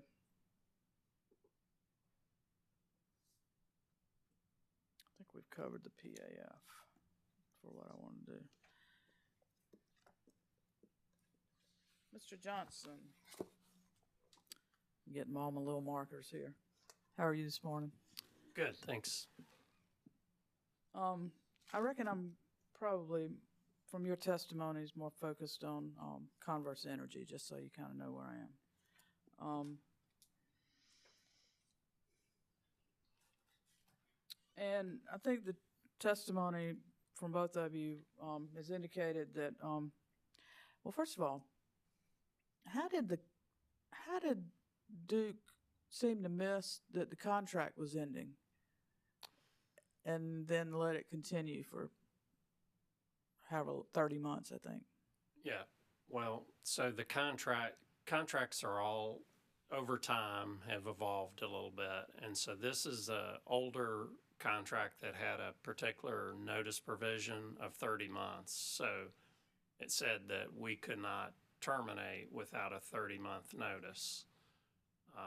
So we were a little late in terminating, or at least giving that notice, but we had to wait for 30 months until it expired or terminated. And can you explain to me about how the variable rate that Converse is, I think, is under now, how that compares with a 5 or 10 year contract, or even two? I think somebody's testimony was 2 5 or 10 year contract would provide better rates to Converse than the variable rate. Yeah, I have that comparison of the 2, 5, and 10 year, or at least the 5 and 10 year to the variable that they're on currently. Let me see if I can find it. Okay, so the proposed new 2-year fixed rate we've calculated to be about 49% higher than the variable rate that Converse is currently on. The 5-year fixed rate we've calculated to be about 50% higher than the variable rate that they're on. And then the 10-year fixed rate, we've calculated it to be about 68% higher than the current variable rate. And that's on page 6. Correct. Now, you also made a statement in your rebuttal on page 8 that DEC will continue to work with Converse to ensure it understands its options. Tell me how DEC has continued to work with Converse, and has that occurred after your rebuttal testimony has been filed? Let me make sure I understand the question. Have we continued to communicate with Converse after your rebuttal testimony? No, I think our last communication was around the time that their contract was terminated, and they notified us they wanted to stay on the variable rate. And then, once we got into this proceeding and Converse intervened, we have not talked to them. Okay. And let me just clarify one thing. Are you the person that would deal with Converse, or are there other people that are dealing with Converse through email or telephone or written, and then they're telling you about it? So it's people in my group that report to me. Okay, so you're kind of over that, Right. Now, I understand that Converse had requested the 87 60-hour spreadsheet. Is that correct? Correct. And how did Duke, and I'm talking Duke Energy Carolinas when we're talking Converse, how did Duke process, I reckon, what did Duke think that Converse was asking for? Well, I think at first, the guy that was handling that thought it was more than just taking the information in the tariff and putting it in a spreadsheet. But in the end, that's where we concluded, is that the tariff has rates in different time buckets. And I believe what Converse was asking is for us to prepare a spreadsheet with each hour and the equivalent rate from the tariff. Well, does Duke have hour by hour readings of the energy that it's getting from Converse? We do. Yeah, we do collect that off the revenue meter. Is that information that can be given to Converse? It could be given. We typically don't give it. We have over 900 contracts. I mean, we typically don't provide that data. Most sellers collect or have estimates of their hourly data through other means themselves. So we generally don't get that question. I think it was phrased in your testimony that Converse had asked for an analysis. And I reckon I'm trying to get to where if Converse was asking for data relative to their account, how that turned into an analysis, because I was confused by that a little bit myself, but in looking, I think, at the SIR rebuttal testimony from Mr. Lamb, it appeared to me that he was in fact looking for a spreadsheet of the hourly rates, which are in the tariff. So taking the tariff rates, which are by bucket, and putting in a spreadsheet next to each hour. So you'd have 87, 60 hours for the year. well, let's say it's not just Converse, but I mean, okay, you said you had how many contracts? 900? We have over 900 PPAs, yes. And those are with renewable Right. producers? QF and renewable. Okay. How is anybody in those 900 contracts, how are they supposed to get data that will allow them to check behind Duke to make sure they're either being credited correctly or, you know, being paid what they should be paid? What mechanism is there for the producer to know they're being credited correctly? Yeah, I think most, for instance, solar developers, I think most of those have plant controllers and they can pull that information out of their control setup. So they have, while it's not the official revenue meter value, it is a value that should be pretty close. So they can calculate those values. Well, okay, so how many of those 900 contracts are solar? Most of them. Okay, so we've got a little bit of that are not solar. Do those that are not solar have that same mechanism available to them? I mean, I think generally most of them do, but I couldn't tell you. Like, I tell you, I am concerned that if there are, and I'm not, I can't tell Duke how to run their business, but I'm concerned when somebody wants to make sure that they're being properly paid for what they're producing, and Duke says they can't provide it, and even if you can't, even if Duke or any utility can't provide it in the exact specific way that somebody's asked for it, is there something that could be offered to them? Okay, we don't have it in that format. We can give it to you this way. I mean, is it a review of the bills to say, okay, you were credited each month and here are your bills? I don't know. I'm just asking. You got to know what you're paying them, right? Right. And there's got to be a record somewhere. Goodness knows there enough computer charges coming through in rate cases to account for this somewhere. Chair Belser, my understanding from the testimony is that it wasn't the metered amount that they were looking for, it was the rates. Okay. And maybe I'm misunderstanding, but I was kind of looking at the, what is it, the 8720, 8760, whatever the number is.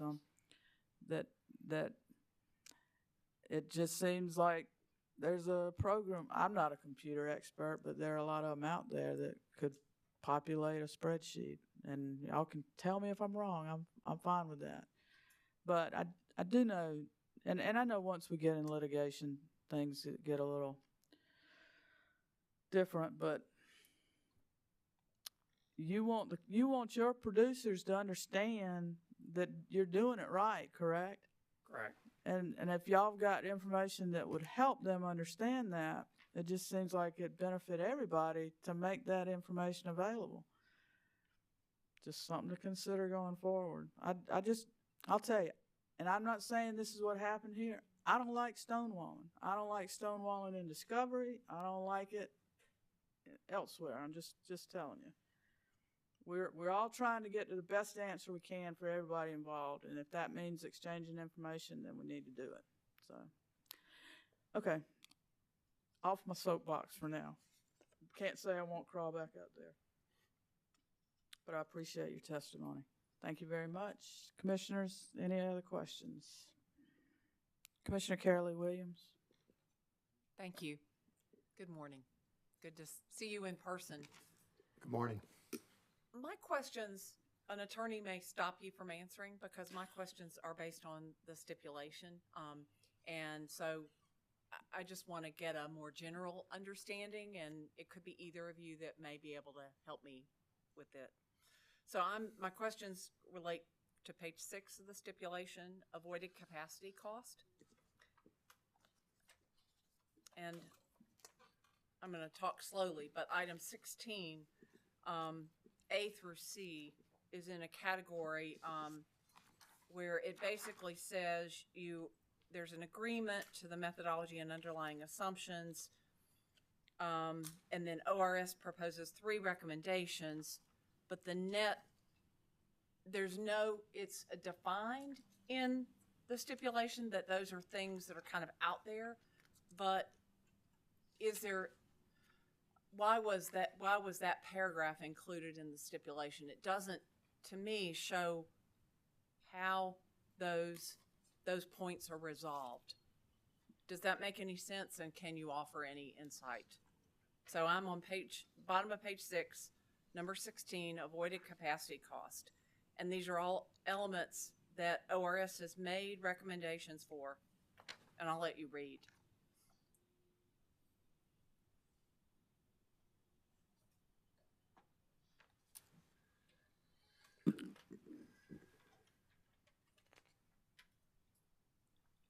Okay, I'm there, Commissioner. I've read those. And so is your question what we're agreeing to do on those? I think, in this context, again, on the capacity, that it really boiled down to this economy of scale issue that we had some earlier discussion on, and the appropriateness of that in there, and also the non-zero value, which again has even recently in 872 been clarified. And so I think what we've agreed to with the ORS is to take a close look at those going into 2025 and see if we can't agree upon a standardized method where we all, are on the same page with that issue and put that to bed. I think for now, once you deal with the economy of scale issue that we're talking about, the numbers came out very close. And so I think we thought it was, very reasonable for this proceeding for the next 2 years to agree that that was reasonable and prudent for customers, and that we would have a little more time going into 25 to try and standardize that, so this doesn't keep coming before the commission, because as I pointed out, many of these issues have been before both commissions a lot, and now we have 872 on top of it. But I do believe we have an opportunity to standardize this going into 25. Thank you. And you were talking about the example you gave earlier of the single CT and then the economies of scale with the 4 CTs. Is that standard was that just an example? Is it standard to have 4 CTs in one location? That has been, we have varieties across our system. Some have more, some have a little less, but the 4 CT site is fairly standard in terms of an average for us, in terms of the economies of scale you get when you're, the dual state systems that we operate are very large, and that's one of the benefits we get as we build larger facilities on a single site that give these economies of scale. And then, so how to reflect that in the rate calc has been an issue that's been before the commission that we're pretty close to, I think, hopefully just having a methodology that we can memorialize, and that's our hope for 2025. Okay.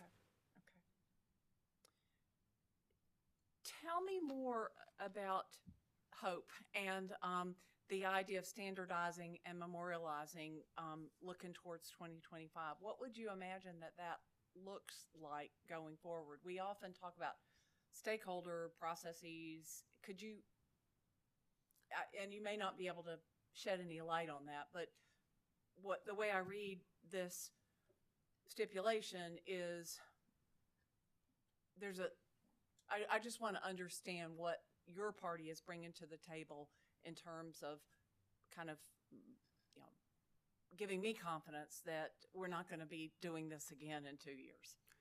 No, that's a good question. I think, what we did not have an opportunity this time to do was maybe sit down proactively with the ORS and sort of go over the history of these, because many of these have been subject of lots of stakeholder involvement. You'll notice like the SISC has been through a couple of very contentious, we had a technical review committee that has come in and done that. We've had stipulations in past that had multiple stakeholders. And so I think it's, a matter of when you have sometimes a new consulting group coming in that hasn't been party to those, or a new person within a firm that they just don't have that history, right? And so I think once we have an opportunity to get in front of the ORS with their consultants and review that history with them, that we can, I think there's a lot in the record that will allow us to find common ground. And, when I say hope, I think it's just a matter of scheduling time earlier with the consultant, which means bringing the consultant on earlier and the exact people to be involved in the case, so that we can review the history, review the past. We've had lots of, like I said, stakeholder involvement in these. We've been back and forth. The commission has had past rulings on these in this state. The commission's had past rulings in North Carolina. We now have FERC 872, which, has brought new priority to some of these issues. So I really do think that once we have that time, we're going to have plenty of record behind us to point to, and I think we will not have the disputed issues in the 2025 case, the number that we had this time. We've been given testimony from one of the electric utilities in the state about how the IRP process is really, you finish one and you're starting the next. What is the situation with the avoided cost? Is there time between the two that you're kind of seeing how things are operating and costs are changing, but you're monitoring them, or is it from one to the next? No, there's the avoided cost. Generally, even though they're filed every couple of years, and as we do as well with our IRPs are far more intensive. Both, glad I'm hopefully, knock on wood, I think we were 5 days on the stand in the last IRP hearing, and so it is, it's not as bad. We do have time between these filings to make that happen, and hopefully, like I said, I think we'll be able to find a lot of alignment going into that next filing in 2025. Okay. And you mentioned the SISC, and you may have kind of alluded to why, and correct me if I'm wrong, the results from the Strape study, whether, as I recall, that's not being used in this particular avoided cost decision. Is that right? We are still we're staying with that study. There was an issue as to how to apply the study, and that also the marginal versus average issue came about a little bit. That's a relatively small difference between the two. That is also an issue that parties went back and forth on, and I think once we had a chance to explain some of that in our rebuttal testimony, and once we have a chance to review that record, that we will be able to come to some agreement, is my hope, on just it's really how to apply the study. We plan on updating the study again before the next filing, and that'll be a great opportunity to talk through with the ORS and their consultant, not just the new study, but the appropriate application of that study. And again, the materiality difference on that particular one is pretty small at the moment. Okay. This is just a curiosity question, very different from the prior ones. Are QFs penalized in any way if they don't provide generation in certain times? They are not.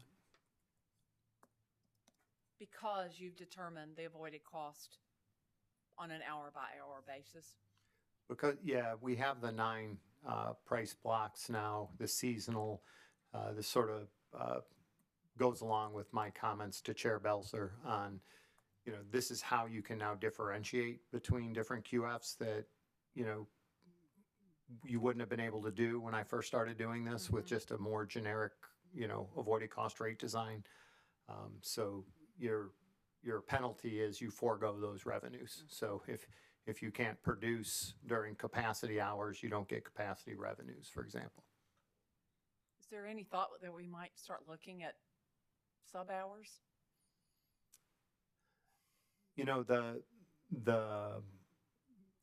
In the context of a rate setting, right, we're talking about setting a standard offer that any of these QFs can take. And so the sub-hourly, we did get into just the volatility of the sub-hourly does drive, the less volatile something is sub-hourly, the more value it has. The more volatile, that means there's got to be other generators to ramp up or down to follow that volatility. So that we do, and that's pretty leading edge. It's now becoming more commonplace where other utilities are looking at this SISC charge. So that's really, Commissioner Williams, where we get into the sub-hourly is just whether or not you should receive full value or whether that value should be decremented a little bit because of the need to deal with sub-hourly volatility. So we are there to some extent, and I think we're probably leading the industry on that.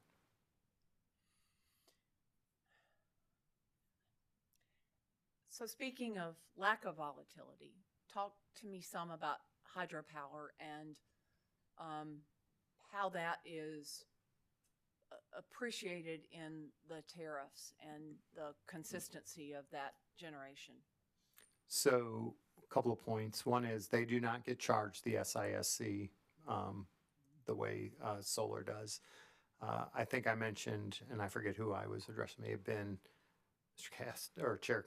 Was it you, Chair, or Commissioner Caston? Commissioner Caston on the solar. Each hydro is unique.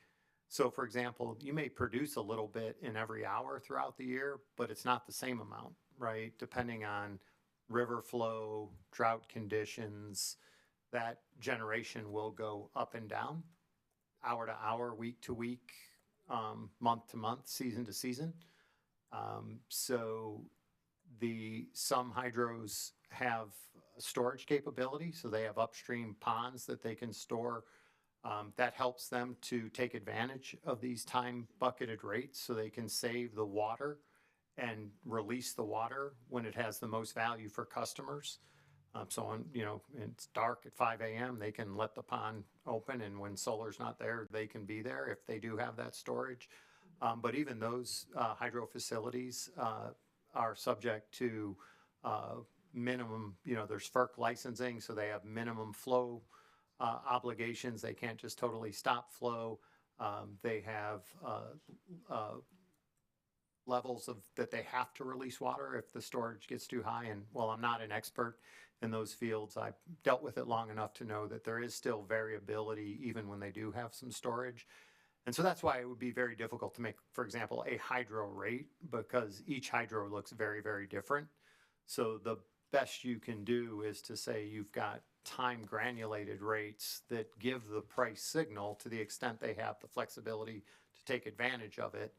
And then if you think about it, if there was a hydro that could produce 100% of the time in every hour, however you design the rates, you'd be irrelevant, right? You would get to the same answer because you're just allocating the total value. So the base load generator is indifferent to rate design. And the whole reason you come to time granulated, both for capacity and energy, is for people that are not generating 100% of their possible output in every hour, so that they can be directed. They have the right price signal to put that energy to the grid when it's most valuable for customers. And then they get compensated for that at that higher rate.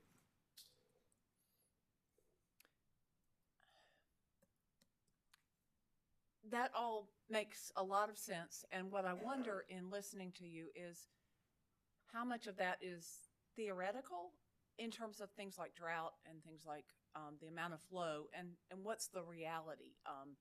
And maybe every hydro system is different, but is there as much variability as your, big picture theoretical discussion with me suggest? Yeah, it's a different type of volatility, but it's not hour to hour. Like if a cloud comes over, I'm going to lose half the generation the way I have with solar. But certainly we see hydro, first of all, like the term we use is capacity factor, meaning what percentage of total output did you generate in a given year compared to if you could 100% of the time, right? And so you can see hydro be 20%, 30%, 40%. That number can vary from year to year depending on rainfall. There's certainly, I'm not aware of hydro that's, 80, 90, or 100% capacity factor, meaning they're generating nearly their full output in every hour of every day. Now, I will say that's subject to, I've not reviewed the hourly data of all of our hydros, but my general knowledge of the hydroelectric systems that operate are subject to rainfall conditions and run-of-river conditions. So you do have, when I say volatility, week to week, month to month, year to year even, you get market differences in output. If you were to look over a 10-year period and say, how did they do every January for the last 10 years? It's not going to be the same number, and it's not going to be the same even week to week. The percentages that you talked about, is it in the testimony, and do you recall what it is for Converse? It is not in mine. I'm going to ask Mr. Johnson if he has that number or if he has it in his ask him something. Yeah, That's right. I want to fill on it. Yes. Yeah, so we did look at the data for years 2022 and 2021, and 2022, I think the capacity factor came in at around 35% or so, and in 2021 it was around 45%. So I don't have any context for those years as far as the rainfall, comparative rainfalls, but those were the numbers. This is more of a general question, but in Charleston, we are now talking about rain bombs, and when we weren't aware of, rain would come in and it would leave, and it was never overwhelmingly significant. Now, and what I think South Carolina whole experiences a whole lot of rain, but maybe less often. Is that a factor with hydro now? Is that just something I'm observing? You probably have a chance to ask Mr. Lamb that on his 1 megawatt facility. I will say though, everyone is different, right? So I appreciate, their facility has its unique characteristics that may be very different from, let's say, some of the larger facilities. So I would just caution that too, which is, a 1 megawatt run-of-river might be very different than a 100 megawatt, with storage. And so you have to sort of take it in context. But I will say that, what Mr. Johnson just alluded to, I have, general knowledge that is the case, that you do get these variances from year to year, season to season with all of our hydroelectric, whether they have storage or not. You will see these. And then they're also subject to, FERC relicensing and FERC conditions that may change their operations from time to time in terms of, run-of-river and minimum flows, downstream flows that they have to maintain.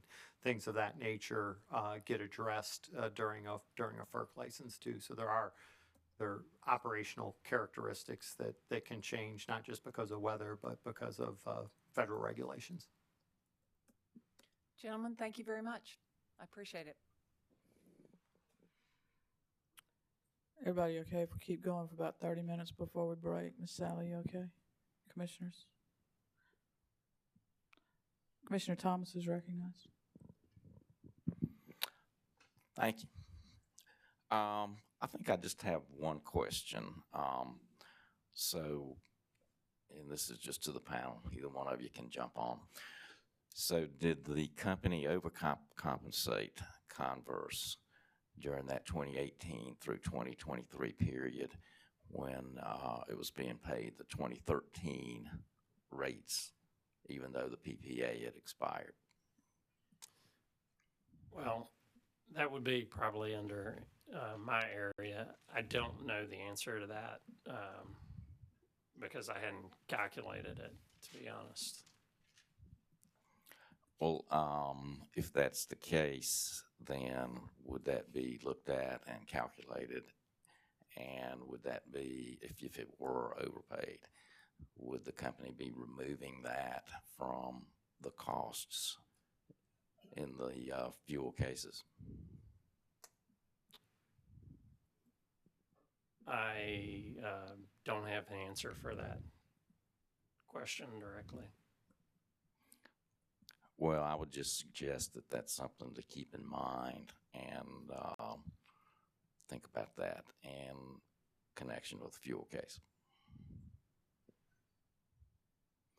And thank you. Appreciate it. That's all I have. Commissioners? Commissioner Caston?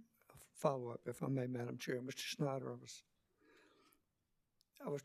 I didn't write fast enough, so I'm going back through it in my mind. The PAF, did you say that was solar specific, or does it apply to the other QFs?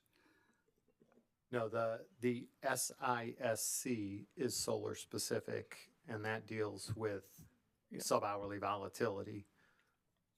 The PAF is applicable to all QFs in the capacity rate calculation. So as we calculate capacity rates, if the carry cost of the peaker was $100 and the PAF was a 5%, then we would use $105 in our capacity value to make the capacity rate equivalent, as a very simple, high-level example.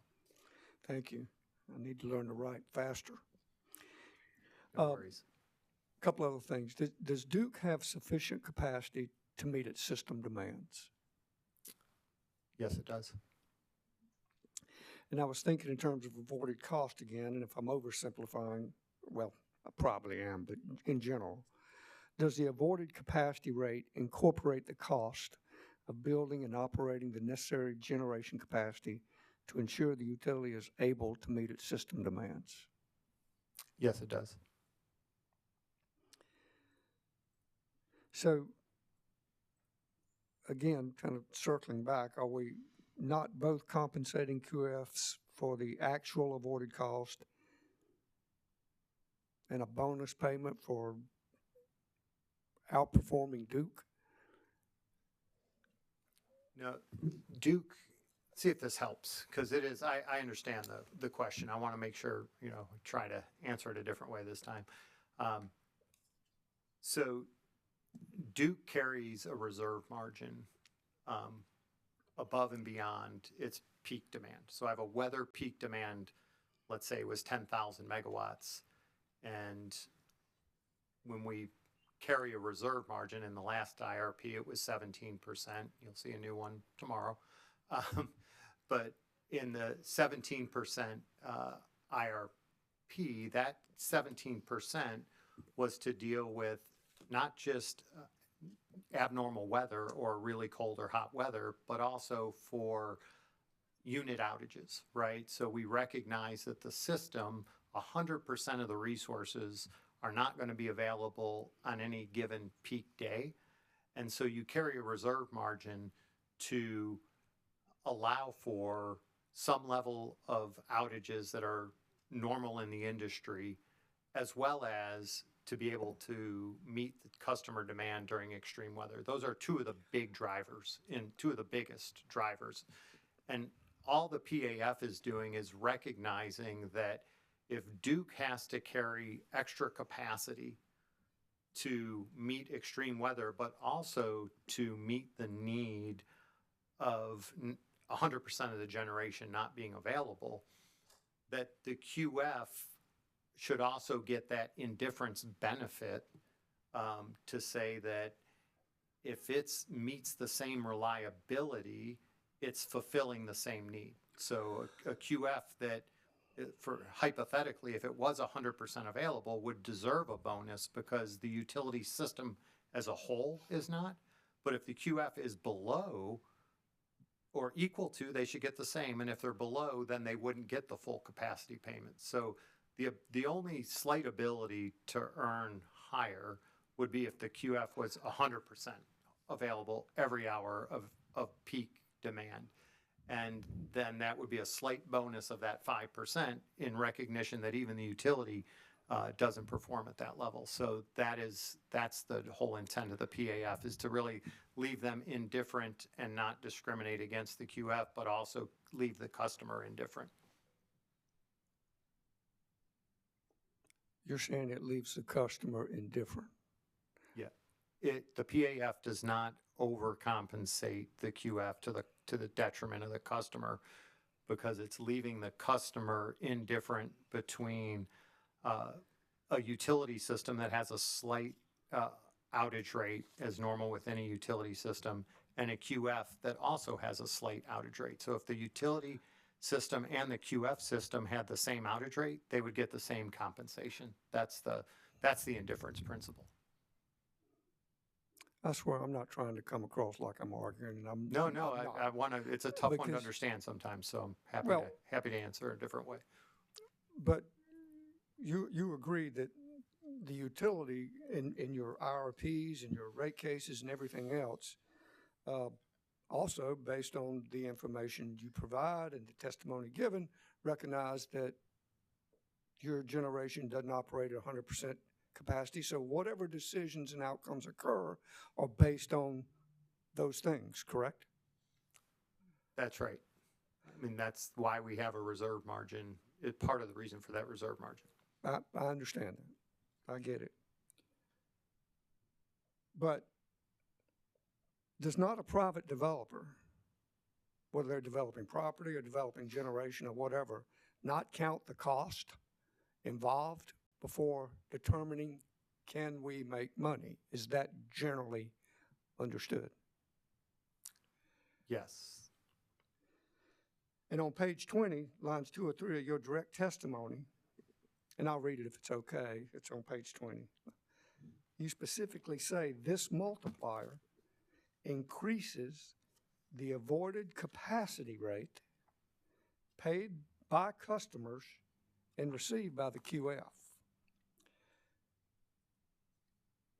Does the Duke companies have different avoided cost rates, or just one avoided cost rate?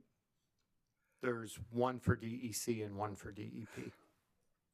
But Right. yes, and it's Company specific, DEC and DEP, right. That's right. And But that is the avoided cost. In other words, the avoided cost for DEC is a number, and the avoided cost for DEP is a number. in the capacity calculation, yes. Correct. Yes. Correct.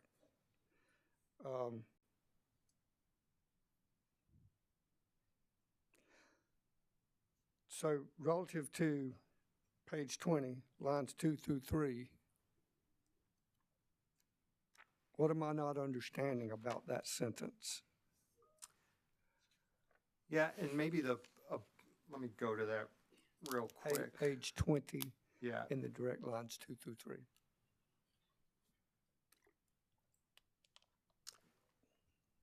I think the key is really on line 4 to reflect the reliability equivalence. Again, this indifference principle is all about equivalence. And so that 5 and 7%, and again, I want to put it in perspective. It's you take that carrying cost of the turbine, and you're multiplying it for DEC by 1.05, so you're putting a 5% adder, and 1.07 for DEP as the starting point for the rate calculation, it's that equivalence factor. So that's where that comes in.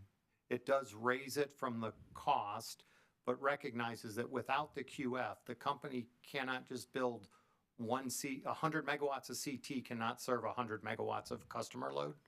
You need 105 megawatts to serve 100. And so you want to compensate the QF equivalently, right? If the QF's 100 megawatt was 100% reliable, I would only need 100 megawatts of the QF. And in the utility would need 105 megawatts of CT. So the QF would get a 5% bonus. Now that's not the case with any mechanical equipment, but that's just a hypothetical example, Commissioner.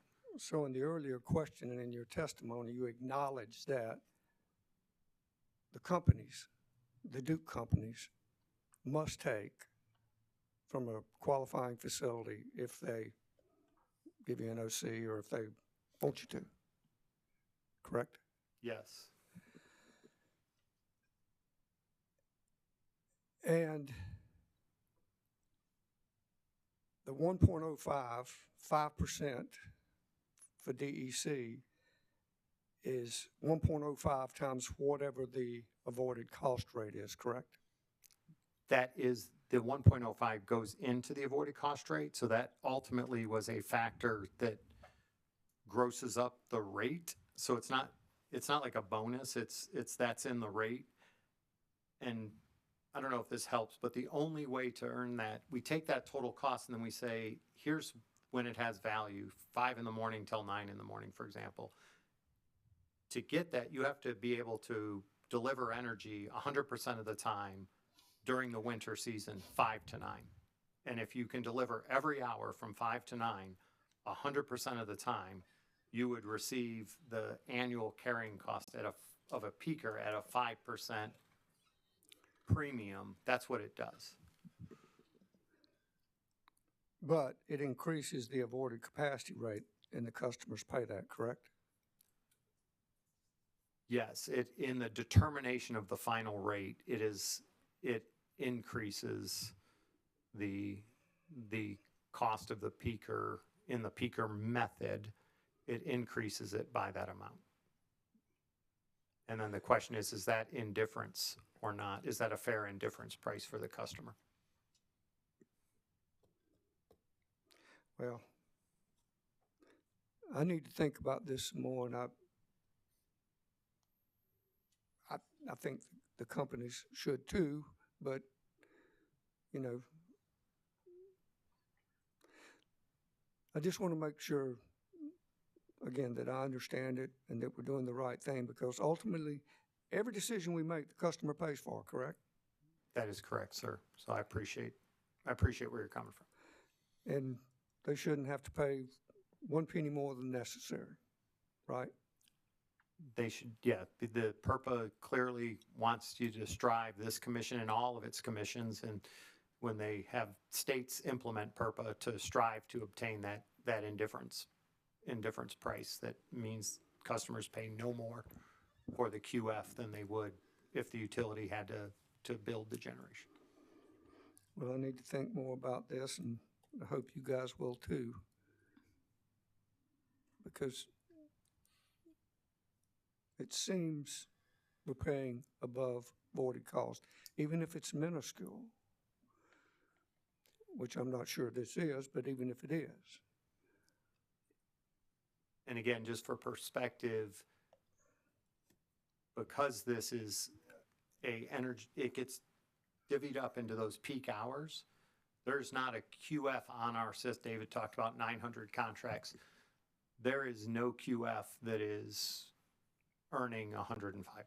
In other words, they are not, if you're only there part of the time, you only get part of the capacity payment. So, solar, if it's not there on a winter morning because it doesn't have storage, it doesn't get hardly any capacity payment. So you're only being compensated to the extent that you can create the value at the same period in time that the utility does.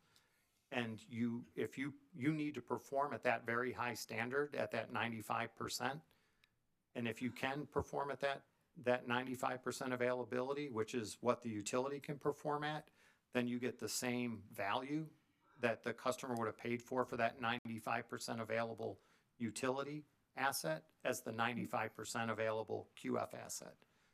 Mr. Snyder, I understand that. I've Okay. understood it every time you said it, and I appreciate that. All right, I want to, No, I that's think okay. I've tried it from 4 different angles, and I'm not sure I Right. can get you there. I guess where I'm at, and I'll quit, is I appreciate that. But we regulate Duke. We don't That's true. regulate the QFs. And it's a must-take. And we're basically, in my view, subsidizing QFs. Look, I want everyone to do well. QFs do everyone. But if I'm bringing a project that you must take, you must take it, and I expect you to also provide something because, well, I'm not going to be at 100% either. But that's kind of part of the development process to me. I mean, I'm struggling to think that this is anything other than subsidizing. But that's me. I might have an epiphany tonight, but you've been patient and kind. What do you want to say about that?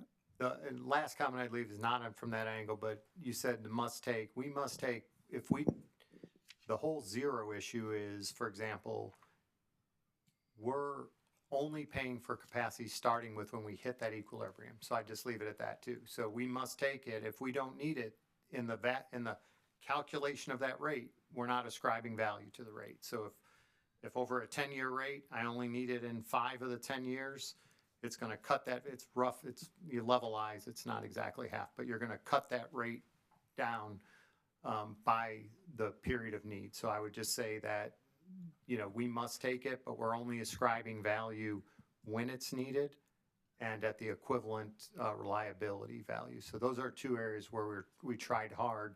And that always wasn't the case 10 years, even the zeros value, and FERC finally clarified that in 872. So this is some of that history that's come behind this of how do you get that indifference principle right?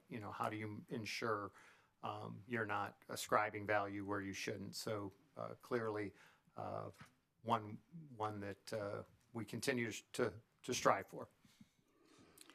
Mr. Snyder, you've been very patient, very kind, and Mr. Johnson, I feel awful that I ignored you, but thank both of you gentlemen a lot. Thank you.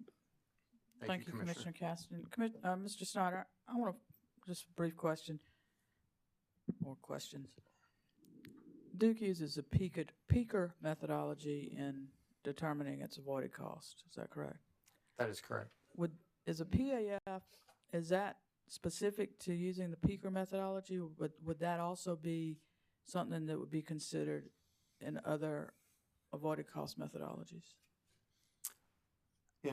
I'd have to give that some thought in a value of deferral type of approach.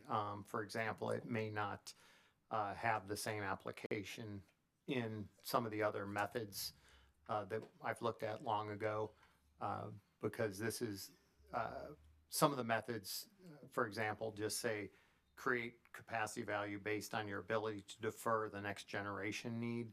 That may not be appropriate to put a PAF in on a calculation like that. But to be honest, Chair, I'd have to research that and give it a little thought to give you a definitive Not asking answer. you to do that. I just didn't know if this was an adjustment that is it common to use this adjustment in using peaker methodology? I haven't researched other utilities. We've been back and forth on this, like I said, over years in both commissions. I think that it is pretty well accepted that it's an appropriate indifference principle to apply with the peaker method. I can't say that would hold for other ones, like I said. And all due respect, my colleague and I understand where he's coming from. Has any party objected to that adjustment in this proceeding? They have not. And that adjustment is included in the calculations that Duke and ORS have agreed to in the stipulation? It is. Okay, thank you very much. Commissioners, Commissioner Thomas. Thank you. So I'm pretty sure I understand what you're talking about with the 105% PAF. But I just want to be sure, and again, I think this gets back to, if you want to call it break even, so to speak.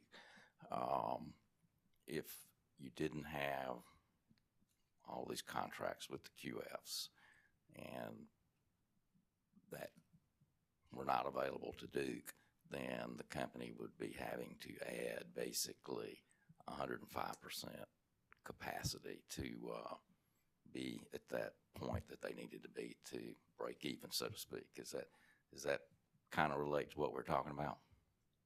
Yeah, it does, Commissioner Thomas. It's saying we'd have to add that little bit of extra as part of our reserve. That's part of our reserve margin, long run planning reserve margin, as I said, is you'd have to build a little bit more in recognition that all mechanical equipment is subject to some level of outage. And so you need excess above your demand from customers to account both for that and then also to account for extreme weather that drives load higher. So those are two of your big drivers. So yes, you're right. We would have to, we would have to build a little bit extra to meet customer growth and just the growth to account for those outages. Okay, thank you. Commissioner Justin Williams. Thank you, Madam Chair. Thank you, gentlemen, for being here today. I don't think my question is very complicated. I've heard everything that you all have said, and I appreciate it, comments and questions from my colleagues. My question is from a average ratepayer perspective that's probably not tuning into this proceeding and just gets their bill in the mail and hopefully they can afford to pay it. Would you say that your QF program, I think you got 900 contracts, do you think that with where we are with avoided costs and where we're going, that it is actually meeting the intent of PURPA and that it's resulting in a lower or less monthly bill payment for the average ratepayer compared to the companies going out and building new generation facilities? Yeah, I think where we're at now, and there's been a lot of clarifications, a lot of evolution of the avoided costs. The way I tend to think about that is, in essence, one of the biggest drivers of PURPA QFs for benefits for customers is you're saving fuel costs, right? So every QF that puts generation would have been fuel that would have had to been consumed from the utility generator. But you're also locking in, so if someone signs a 10-year PURPA contract, you're locking in a 10-year obligation to pay the QF, and the customer's locking in on behalf of the customer. It's very similar to buying a long-term natural gas contract, for example, right? So if you buy that gas and prices go down, you wish you didn't. And if prices go up, you're glad you did.